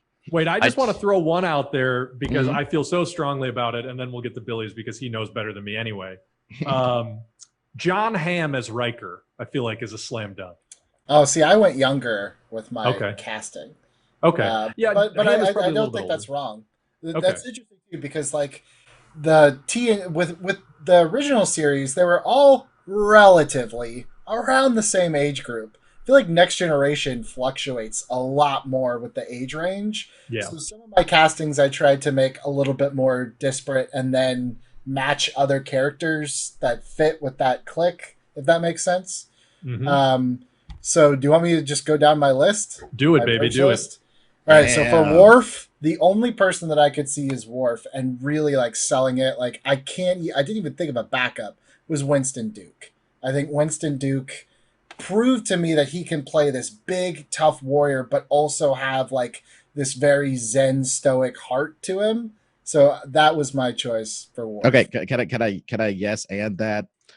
I have him on my list. He is number 1 on my list, and the reason why is also the acting ability. If you just watch, that Spencer for Hire movie, or you just watch Black Panther, you can see that he's magnificent, but you don't necessarily think he can play the quieter moments, and he definitely can. He can go down into the lower register and be not huge. And you already know that when Worf goes full Worf on that ass, he can get there as well. So that is why I would second that. And for when I get my turn, I'm not going to say anybody but Winston Duke. I'm going to just throw in there. I honestly, I hear everything you guys are saying. I honestly think this guy could be better. Christopher Jackson, who played the original George Washington in the musical Hamilton, I think would murder this in terms of having like a vulnerability with the regal presence and the ability to go big and angry, but fights himself over it. I think that dude would absolutely murder it. Oh, I see what you see. Looks wise, he's got big ass eyebrows. He's already halfway there. he's Bon Jovi. He's halfway there. Was Cumberbatch already in the Cumberdatch? Cumberbatch was Bumberlatch? Dude. Cumberbatch was in Enter Darkness. I know. Are you honest to God pitching him for Worf? No, I was picturing him for Picard. Oh, okay. Which is terrible. But anyway, Billy, keep going. Yes. Keep going with you. So for Geordi, who is my all-time favorite TNG character, by the way, I think Geordi is kind of in a way your comic relief, but he's also hands down the smartest one on that whole ship. sometimes the easiest answer is the right one. I think it's Donald Glover. I think Donald Glover is your Geordie. Interesting. Do you think he's too like Donald Glover era, like Community era Donald Glover? I get, but I feel like he's too cool. Like he played Lando Calrissian. I just think he can pull it off. I think when Donald Glover gets excited about the right project, also it's like that's like saying like, well, he's played so many like darker and serious characters that he can't do it. It's like, well, no, he can. Like I definitely think he'd be. He's a good actor. I think he could do it. I think you have to have that lovability. Like LeVar Burton, find me one person that doesn't absolutely love that guy, and I feel the same quality is there for Donald Glover. Yeah, fair enough. All right. We'll come back around to all of these. Moving on, though. Sure. Let's get this list. My Dr. Crusher, I just picked based on like looks, but also acting ability. Bryce Dallas Howard. That's not bad, actually. That's the age range I was thinking of. Now this is where I very much deterred and went a different way with Riker and kind of like the age group of that whole thing. Mm-hmm. I went with Sebastian Stan. I think that Sebastian Stan kind of has that look. I think we saw with Captain America Civil War, he can get a little bit bigger. So I definitely see him in that role. I also think he gets a little bit of the female population through the door. He gets my wife through the door. I just don't know if he has the swagger as an actor. I have a conversation with my wife. I'll give her your number after this. She will convince you how wrong you actually are. All right. For Troy, I had my girl Naomi Scott. I feel like she is a perfect match for Sebastian Stan. I also think that she's underrated, and I think she keeps picking the wrong projects. So I think this could be a good project for her. For Data, I had two choices. I think you could go two different ways with it. I think an obvious choice, kind of more based on looks, would be Tom Hiddleston. But I think in terms of nailing the tone of Data, I actually might go with Alan Tudyk. That was my second choice, and I really liked him. Oh my God. For Guinan, again, this one feels like it's obvious, but I'm going Lupita Nyong'o. I think that she has the gravitas. At first I thought, could you put another comedian in there as like an ode to Whoopi Goldberg, but it just didn't fit with me. And the hardest one, which is Picard, I tried to get the looks out of my head, because I think like you can change looks, you can do whatever you want, you can shave someone's head and get them there. But I really tried to go off energy. I tried to go off of who has that presence. Who do I buy as kind of like, I could see them having the same kind of feeling as Patrick Stewart. And the name that I came to was Daniel Craig. I think Daniel Craig, in my head, could deliver those Jean-Luc Picard speeches with that intensity. I do believe that he is a younger version of that same character. So that is my casting for TNG. Interesting. There's some in there that I feel like are nice, and there's some in there that leave me scratching my head. But let's go through it. Ed, Ron, do you have any strong feelings about any of these characters? Well, okay, I had one for Riker, and I'm sure you guys aren't going to like it, but it isn't who you think it's going to be. I think Carl Urban as Riker. Ron, we're in the Kelvin timeline, so he's already McCoy. Is he a descendant of McCoy? I forgot that he played that guy because he didn't have the beard, and I did not recognize his face. So you're right, we can't do that. All right. All right. He played that. I didn't even realize he was McCoy. Frankly, that was the weird thing about the JJ one, was that some characters, like Carl Urban, they were like straight on impressions of the old ones, whereas like Uhura is like completely different character than what Michelle Nichols did with it. So it's like some of my casting choices are like Bryce Dallas Howard. It was just like, you kind of look like her, and then others I'm like, no, I just think you could do the part. Yeah. No, I get that, and I think that's going to be essential to making a new cast work is just the right balance of like, okay, this is an homage to the old, and this is a new for a good reason. Actually, going with boys casting, would Anthony Starr play a good Riker? Remind me who that is. He's played Homelander. Oh, okay. I mean, he's scary as Homelander, but he could play a lot of other parts, I assume. Well, it's really crazy. You said Homelander, and that's a flying guy. I honestly said the Henry Cavill that I see in things that aren't Superman could play Riker. I mean, especially throw that goatee on him, that Mission Impossible goatee on him. He's got that. He's sexy to women, has a hint of menace. To see him rippling in the Starfleet uniform, it's gonna set the ladies off.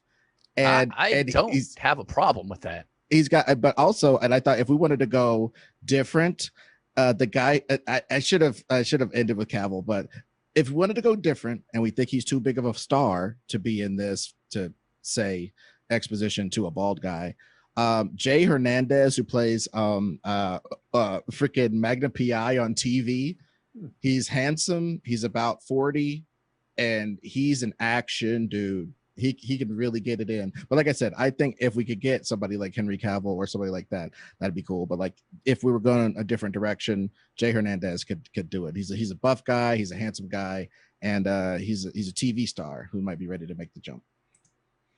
Interesting. I gotta say, for Riker, I'm still on board with John Hamm. I know that he's 50-ish now, but he still has a good youthful energy to him, and I think that making Riker and Picard contemporaries is not a bad thing for the show, especially for the movie series, especially if we lean into this idea of questioning if Riker's loyalties are to the captain or to the Federation, and making Riker somebody who can have the presence and sort of the gravitas to actually challenge Picard. I don't know.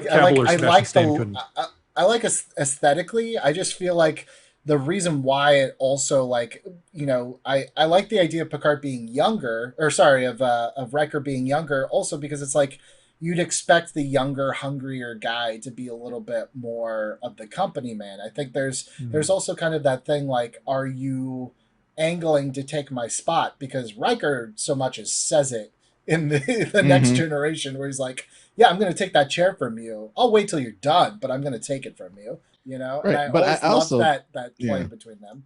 No, I was just going to say, I also think that this is something that could be worked out in our 15th rewrite. Once we get it cast, we can maybe if he's a little bit older, there's more of an urgency to him trying to take this stuff.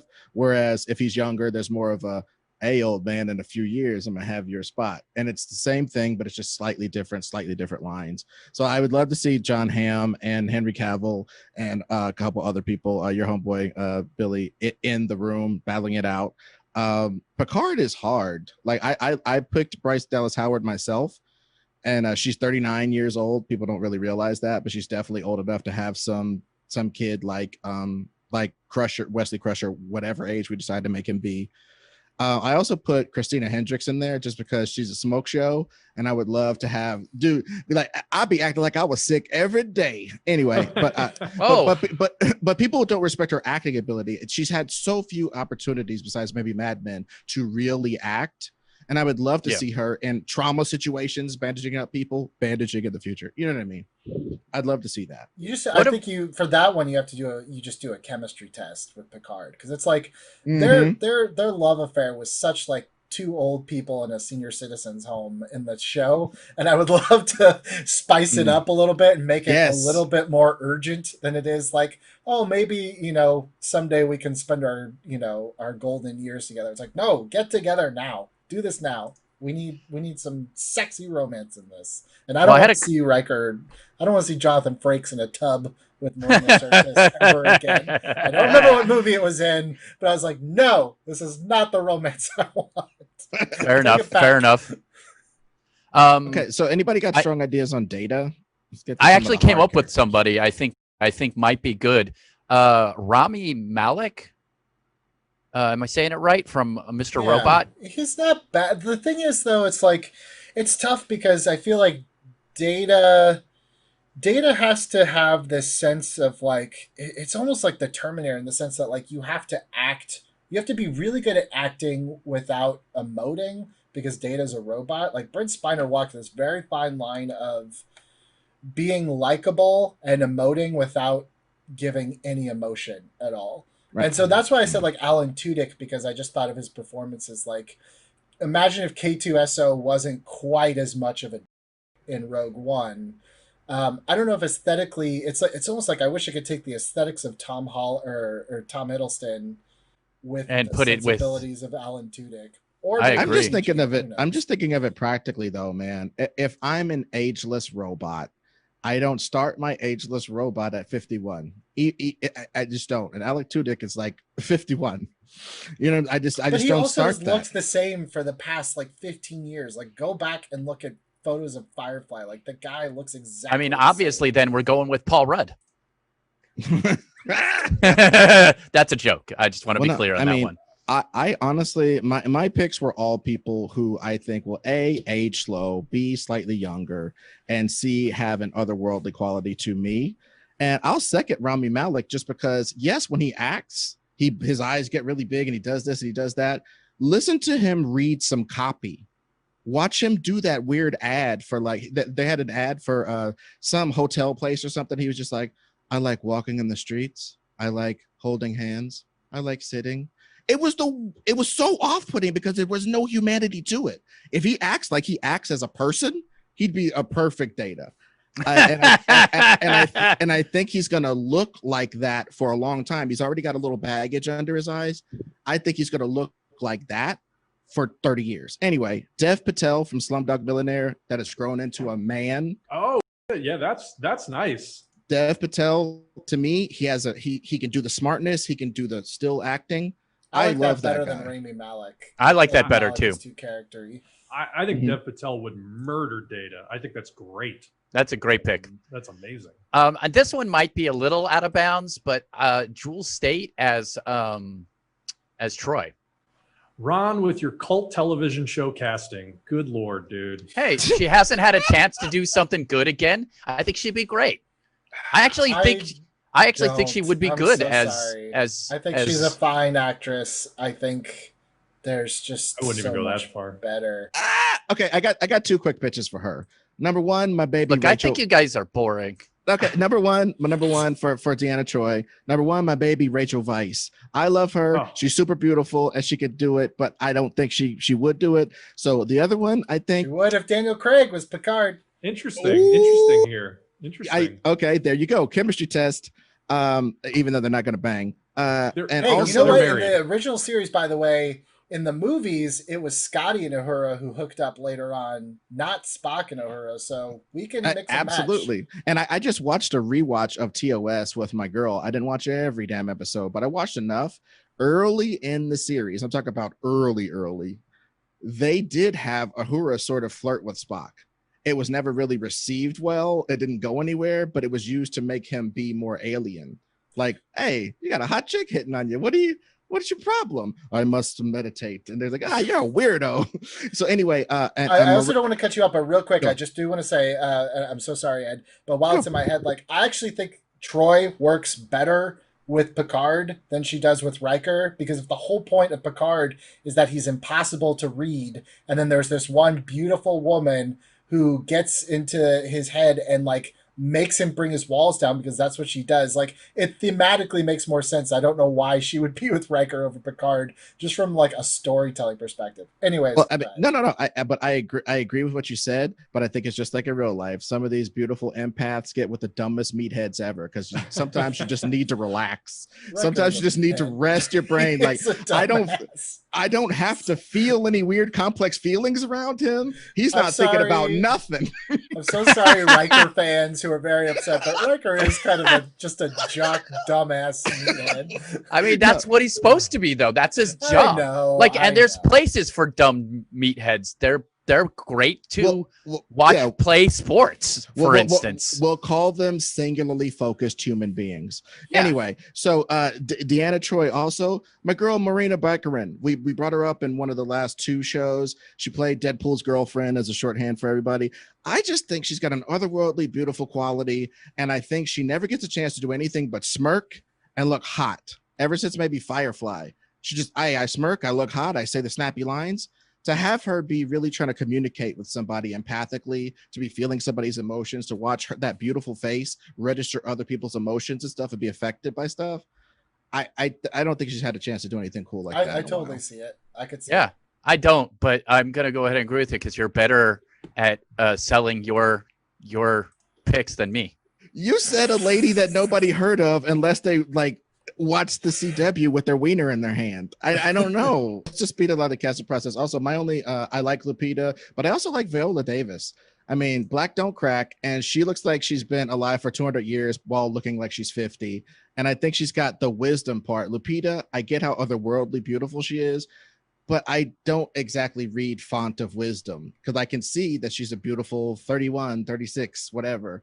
I think Viola Davis radiates a sort of wisdom, but I can understand if people would think that she's either too old, or she's not right, or whatever. But I just think she I think that's the wisdom. one character where age almost doesn't matter. Exactly. Yeah. All. I was gonna say Octavia Spencer for that role because I think that she can sell wisdom and like sort of quiet humanity in a very convincing way.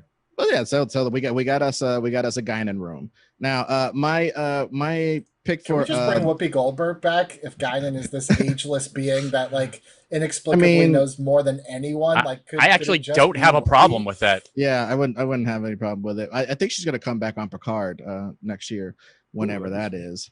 All right, so I picked kind of weird for LaForge.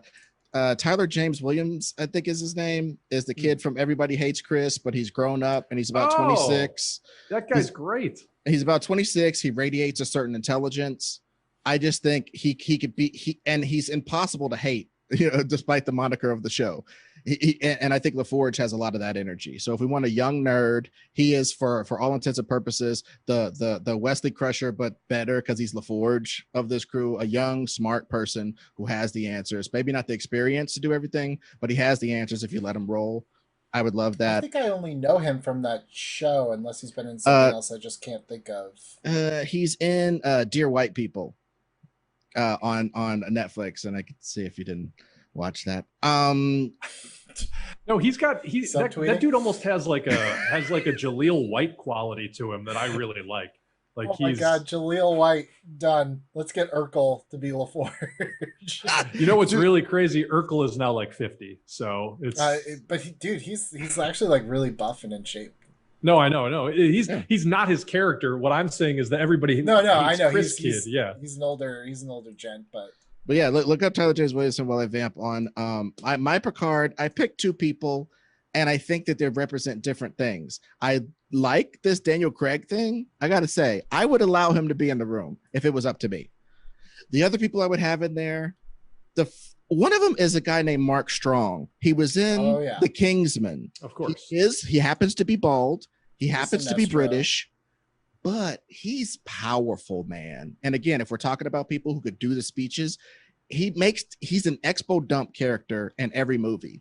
And every time he has the expo dump, it's beautiful. And I just think he can do this. He can become a leading man. He's 57, but he's strong.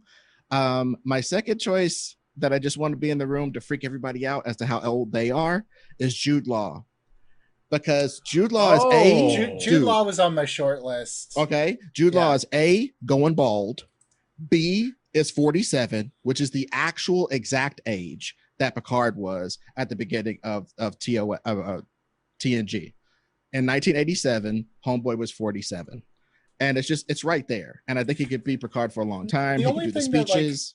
The only thing that kind of like not soured me, but the reason why I put Craig ahead of him is he's just, to me at least, a smidge more soft spoken, I think, than when I think of Daniel Craig. It's just like it was very hard for me to even think of a time he's cracked a smile. Like, and I kind of feel the same way about Picard, where it's just like he's just so deathly serious, which is why everyone else kind of has to like pick it up around him.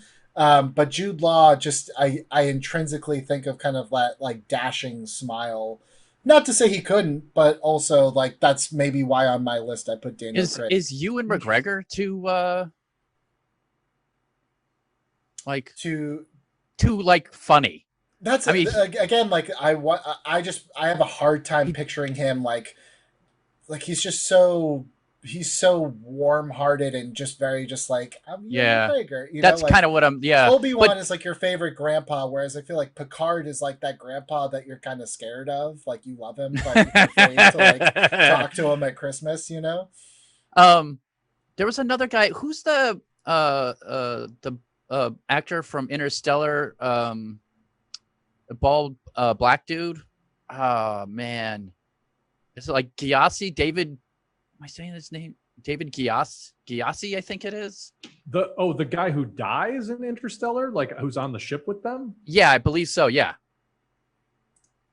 Oh. he just has a look that I think would be really good.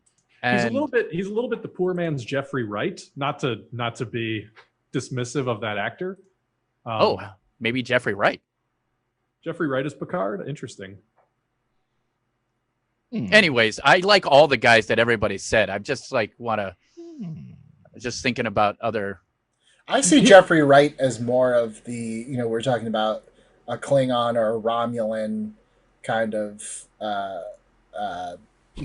conduit or like a surrogate for that conflict. I see him more as maybe starting off as a villain, but by the end is not, he's not. Well, maybe the head of the Klingons on the planet that are being menaced by this weird, like, wait a minute, you mean to tell me there's a Romulan weapon factory making dudes on my planet or whatever? I could see him delivering some of that speech. Yeah, that's awesome. It's interesting. I see where you're coming from with the Daniel Craig of it all, but like I've always just thought of Daniel Craig as so working class that the idea of him being this guy who loves hot tea, building ships in bottles, and listening to classical music feels a little bit incongruous to me. Oh, that's interesting. I don't have that take on him, but that's interesting. Yeah, he feels like a guy who fixes cars. Totally. No, but totally. Yes, well, I'm aware of Logan Lucky, but I don't like I haven't seen that. I don't even know what that is. I don't look at him and think like, oh yeah, like there's someone that pulled up their bootstraps and somehow became James Bond. Like I just see him. I don't know. I just don't have that perception, but I get it. I mean, he's exactly how I see him. I see it. Yeah. I think you could see him as posh if you would like, and you could see him as working class if you'd like, but you definitely see him as British. And this guy, Jean-Luc Picard, I know that there's no damn way that Patrick Stewart is French, but it just doesn't seem like there's any damn way Daniel Craig is French, but I don't care about that. I'm just saying that. But also, like, I think that's an interesting, a facet of Picard's character. If he did come from lower roots and kind of this whole, I am superior, I am classy, I am all this is and built up facade, but yeah, it's like him kind of building himself up to rejecting his. I know that's like injecting a whole nother layer of potential story that is not part of the pitch, but no, but that could be part of the headcanon. I mean, like my backstory is I grew up in a trailer. Now I read books. Farmer, dude. Like he goes home and he puts on overalls and plays a piccolo outside. To be fair, he's a farmer at a vineyard for a very classy winery. In the original, but in our timeline, he's whatever we want him to be. Just like Kirk's dad is alive and well in the original timeline, and in this one, it's the entire crux of his character arc is his dead dad. Is it too on the nose to use it? Have Idris Elba throw in with go up against Daniel Craig for this? Is that? I just don't want to see. He's in the Kelvin. He's in the Kelvin time. I forgot. I keep forgetting all the people who are in that one. Let me just throw this out there. I am leaning more Jude Law than wow, why did I just have a mind blank? Daniel Craig, yeah. That said, I get the arguments for both. I'll just throw an A-bomb out there as another possible contender that you might immediately think this is terrible, but think about it for a half second longer. Christian Bale. Wait. I don't know if you could see. You probably can't. I'll put in an insert. It says Daniel Craig or Christian Bale. Okay. I will take a screenshot insert. I thought the exact same thing. So no, you are not wrong. And yes, I did have to think about it first. I was like, nah, that's dumb. And then I was like, but maybe I could see it. He has the intensity for sure. He has the chameleon ability to make me believe, Christian Bale playing Picard similar to the way he played Dick Cheney, I'm in all day for that. Oh yeah, Okay. and I think he wouldn't even need all of that stuff. I think he would. It wouldn't be such a prosthetic gain lose weight type of performance. It would be just his change in bearing would be able to carry it. I think we got a strong room for every part. Honestly, I mean, I think we got a strong room for each part. I'm looking at the overall everybody's list, and there's nothing crazy. No, I don't think so. And we've thrown out just in the course of conversation a couple possible names for Klingons and Romulans. I don't think we need to belabor the point. I think let's move on to talking director. Let's move on to talking who's going to steer this ship and maybe who's going to steer this franchise. Are we thinking of a JJ level director where you're going to give him the reins, assuming he's going to make 3 movies? We're going to build up to the Borg and the fallout from the Borg. Who is that director that you trust with reinventing TNG? I will just say, I don't think he should direct, but I think it's a huge mistake if we don't say from the team like J.J. Abrams. We have to, in the marketing, I think J.J. Abrams should be a producer on this. Yeah. And I think we should make it very clear. Did you like that 2009 Star Trek? This is like the same thing, but with the other cast. Even though that's maybe misleading in a sense because that's not what our movie is, I still think for a general populace, it's hey, remember how you were able to just jump on board with that Star Trek one a couple years ago? We're doing that again, so don't worry. And I think by putting JJ's name on it in some capacity, sells it. I think as long as Ortsy and Kurtzman don't write it, I gotta draw a line. No. I think you guys, didn't you mention David Fincher earlier? I don't think there's any way in hell he would do it. I actually don't think he'd be a good choice. I was more so just referring to tone. Oh, okay. That's my feeling. I think he'd be good at it, but I actually don't think he would say no. I think it's I'm always surprised in Hollywood, the people that are super gung-ho about Star Trek. I'm oh, really? You? I could definitely see that being secretly one of his big, on his list of things to do. I mean, listen, Star Trek in the style of Mindhunter might not be a bad thing. It's just a matter of, does that jibe at all with the J.J. Abrams sensibility? I mean, feel it doesn't. That would be super weird. Well, who does? Okay, so let's go off that. Who do you think vibes well with J.J. Abrams? I mean, on a stylistic level, it's a matter of who can deliver sort of that super polished looking spectacle, but still achieve Fincher level, emotional complexity, for lack of a better word. I almost wonder, I know we pitch them all the time, so I mean, get out your shot glasses. But what about the Duffer Brothers as contenders for this one? I don't hate it. I don't all the way hate it. I don't all the way hate it. No, I'm not going to do it. Never mind. Oh, jeez. I mean, this might be an easy one, but given the focus on Worf, given sort of the allegorical story that we're telling with Worf, do you go with Ryan Coogler, the director of Black Panther and director of Creed? I like that. I would like somebody like Coogler to be in the room. I would like the Jordan Peels and the Nia DaCostas and stuff to be in the room. Jordan, dude, it'd be hilarious if Jordan Peele loves Star Trek. That would be I think I wouldn't be surprised. Does, I actually would. Yeah, I would almost bet money that he does, and I would 100% be on board. Jordan Peele for me is, if he gets the right script and the right story, I think he's untouchable. Aesthetically, when I see what he's done with Twilight Zone, it just makes me so angry that a lot of the stories are not up to the level of everything else he's doing with it, if that makes sense. So it's I feel like if he was given a great story, even if he went in and kind of rewrote some of the script, but the story was kind of here's what we're thinking, man, I'd be first in line to see that one. And he could infuse the comedy parts as well, fantastically. So yeah, I mean, I want to bring somebody up who's presently in movie jail, and I think this might be the perfect thing to get them out of movie jail. And I think he's also been chastened enough that he's a genius, but he'll do whatever we say because he wants to get back into the biz. John McTiernan. John McTiernan is old. Yes. He has a checkered past. He went to prison for like tax evasion or something. Yes. But he also directed The Predator, Die Hard, Hunt for Red October. This dude knows how to make a 4x4 space the most dynamic place in the universe. He did a movie about 3 different submarines that is exciting. They're sitting in a tube looking at screens, and he made it exciting. All I'm saying is I would love for him to be in the room. I like Coogler and him in the room. I like all these different guys. I'm just saying. John McTiernan's in movie jails. And he's great. I mean, and real jail. I didn't know that any of this, but now I'm just kind of looking and I'm just like, ooh, perjury, FBI investigations. Like, I hope we have a substantial insurance budget because this is going to be hard. Dude, you haven't lived until you've been investigated by the FBI.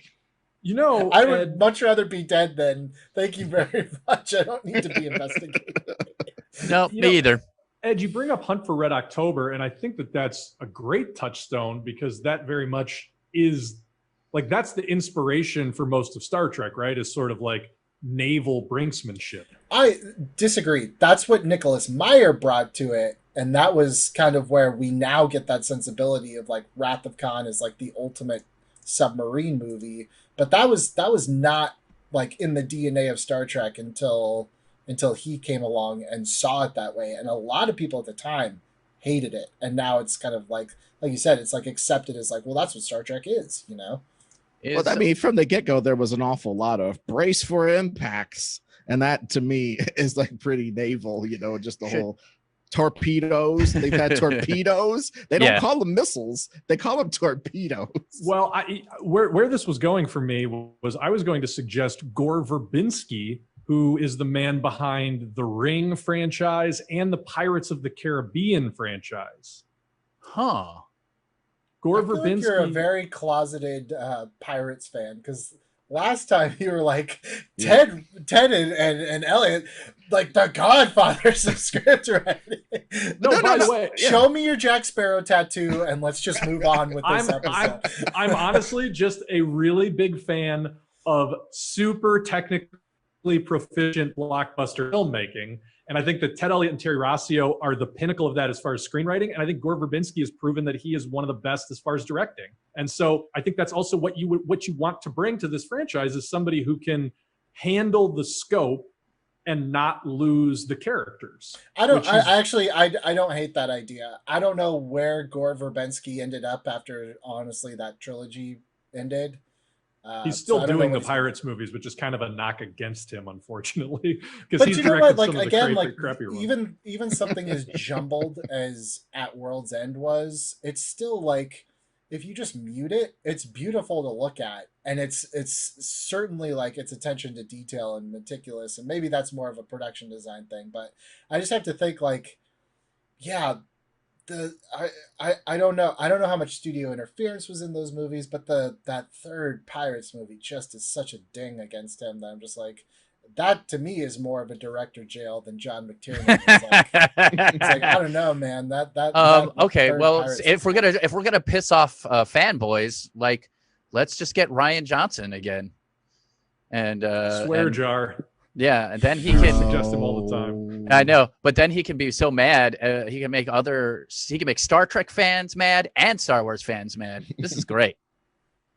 Hey, listen, if you want somebody who can come in and fix all the mistakes that J.J. Abrams made with a franchise, you get Ryan Johnson. And you can quote me on that. Oh, God. The hate torpedoes that are heading towards the comment section presently. We're down to 14% shields already. Actually, you got to do something. I take it back. I don't hate Gore Verbinski. I just wanted to see if you vamp. I just want to see what he's been up to since then. I honestly don't think much, and that's the thing. It's one of those things. It's almost a James Cameron situation. Dude, he also did the Lone Ranger. I'm sorry, that counts as two strikes. Yeah. He's out. Oh, Billy's out. Billy is that out. counts as two right there. This isn't him working with Disney, though. I honestly think like the more Disney got involved in his productions, the worse they became. I think he needs a reinvigoration with a better big budget blockbuster producer I think that J.J. Abrams could be that guy.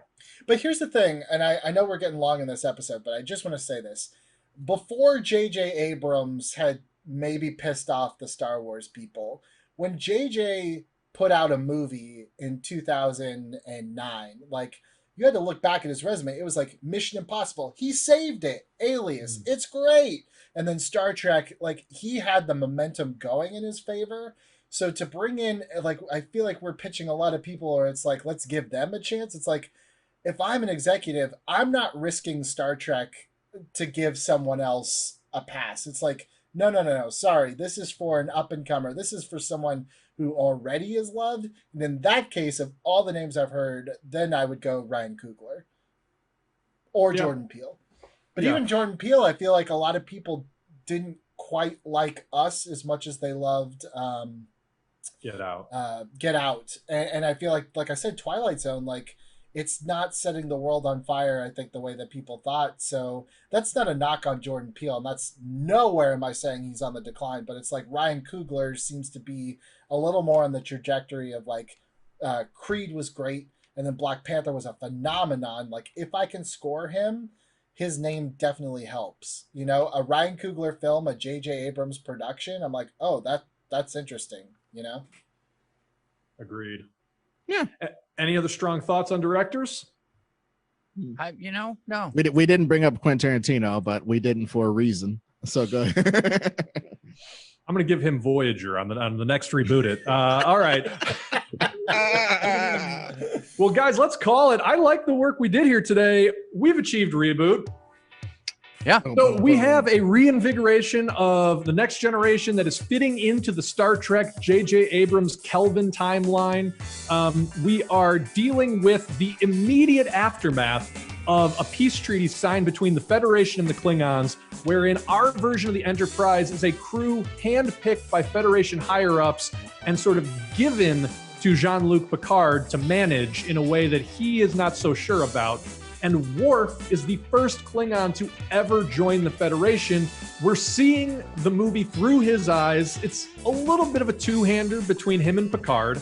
And we are telling the story of the Enterprise going to a planet that is controlled by the Klingons, occupied by the Romulans, where we know there is some sort of major weapons development happening.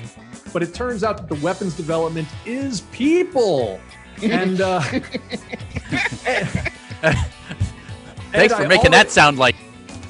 No, it's from Soylent Green. I know. Ed, I already forgot the name of that deep Star Trek canon reference that you made. They were the Jem'Hadar born and raised warriors, and we in our conception of them, they are created. So there are these cloned Jem'Hadar, and it becomes sort of the central question of the movie.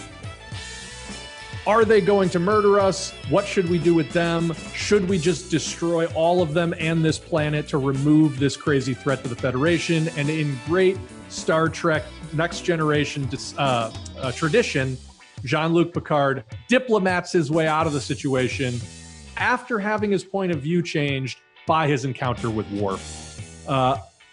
And there's hints to develop toward the Borg to make this a 3-movie franchise.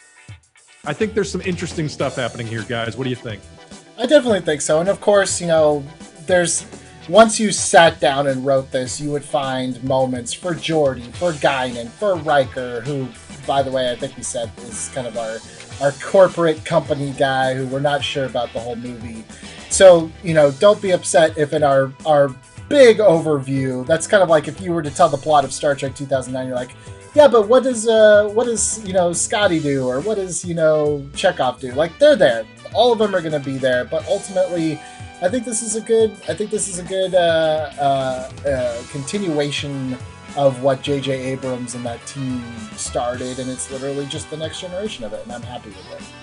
Oh yeah, and one last thing, I just thought of this, and I think it's just an interesting thing to throw in.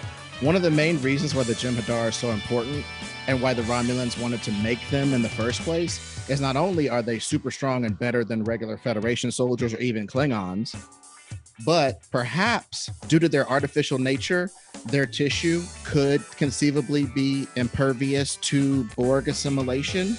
which would make them the illest ghost army ever in a situation where we had to fight people who assimilate organic material. Maybe their organic material is special, or they have a special immunity to it or something like that. I don't know. That could be a hardcore thing to bring back when we bring the Borg in and we're losing. And we got our homies that we helped. We got these Ewoks that we helped in the first movie that come and help us. You know what I mean? I'm just throwing it out there as a possibility. And last things last, I think Data's on the mission because they know that perhaps there's some sort of artificial life there. And maybe Data can do something with it. I don't know. Maybe I'm grasping at straws there. But we got to have reasons in the story. And maybe we'll talk about them in the rewind, why each of the crew members was picked. But in the overarching screenplay, you will see indeed why each of these people was picked on the ship. They'll do something to justify their existence. Yeah, we've talked before about how ensemble movies are sort of the hardest for us to crack on Rebooted. And this is a long episode. I feel like all of our longest episodes have been ones where we're trying to deal with multiple characters. So this is no exception. Yeah, this will be a tasty reboot rewind once we get there. Ron, last thought? This was great. I did not know where we were going to go, and we went a place that was fun and interesting, and also I still think keeps to the core of what Star Trek is about, which is learning about other cultures and grasping for peace. And that part made me happy. That being said, next time we record this, guys, I'm gonna check who was in other films and memorize some new directors and even some new actors.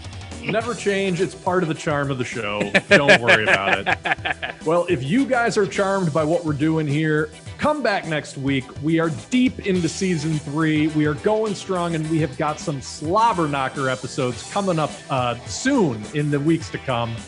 Hit the bell, hit the subscribe button, help us out. That stuff really helps us out, and it helps you out. When we put up new posts, when we put up new episodes, when we put up new teases, you get the alerts, and that keeps you in the loop with what we're doing here on Reboot It. We're going to see you next week for another fun one. We are ramping up to an amazing season finale, and then, of course, we've got Reboot Rewinds coming. Lots more content from your boys. I am producer Bill for Billy Business, for Ed Greer, for Ron Swallow. We're the Reboot crew, and we will see you next time.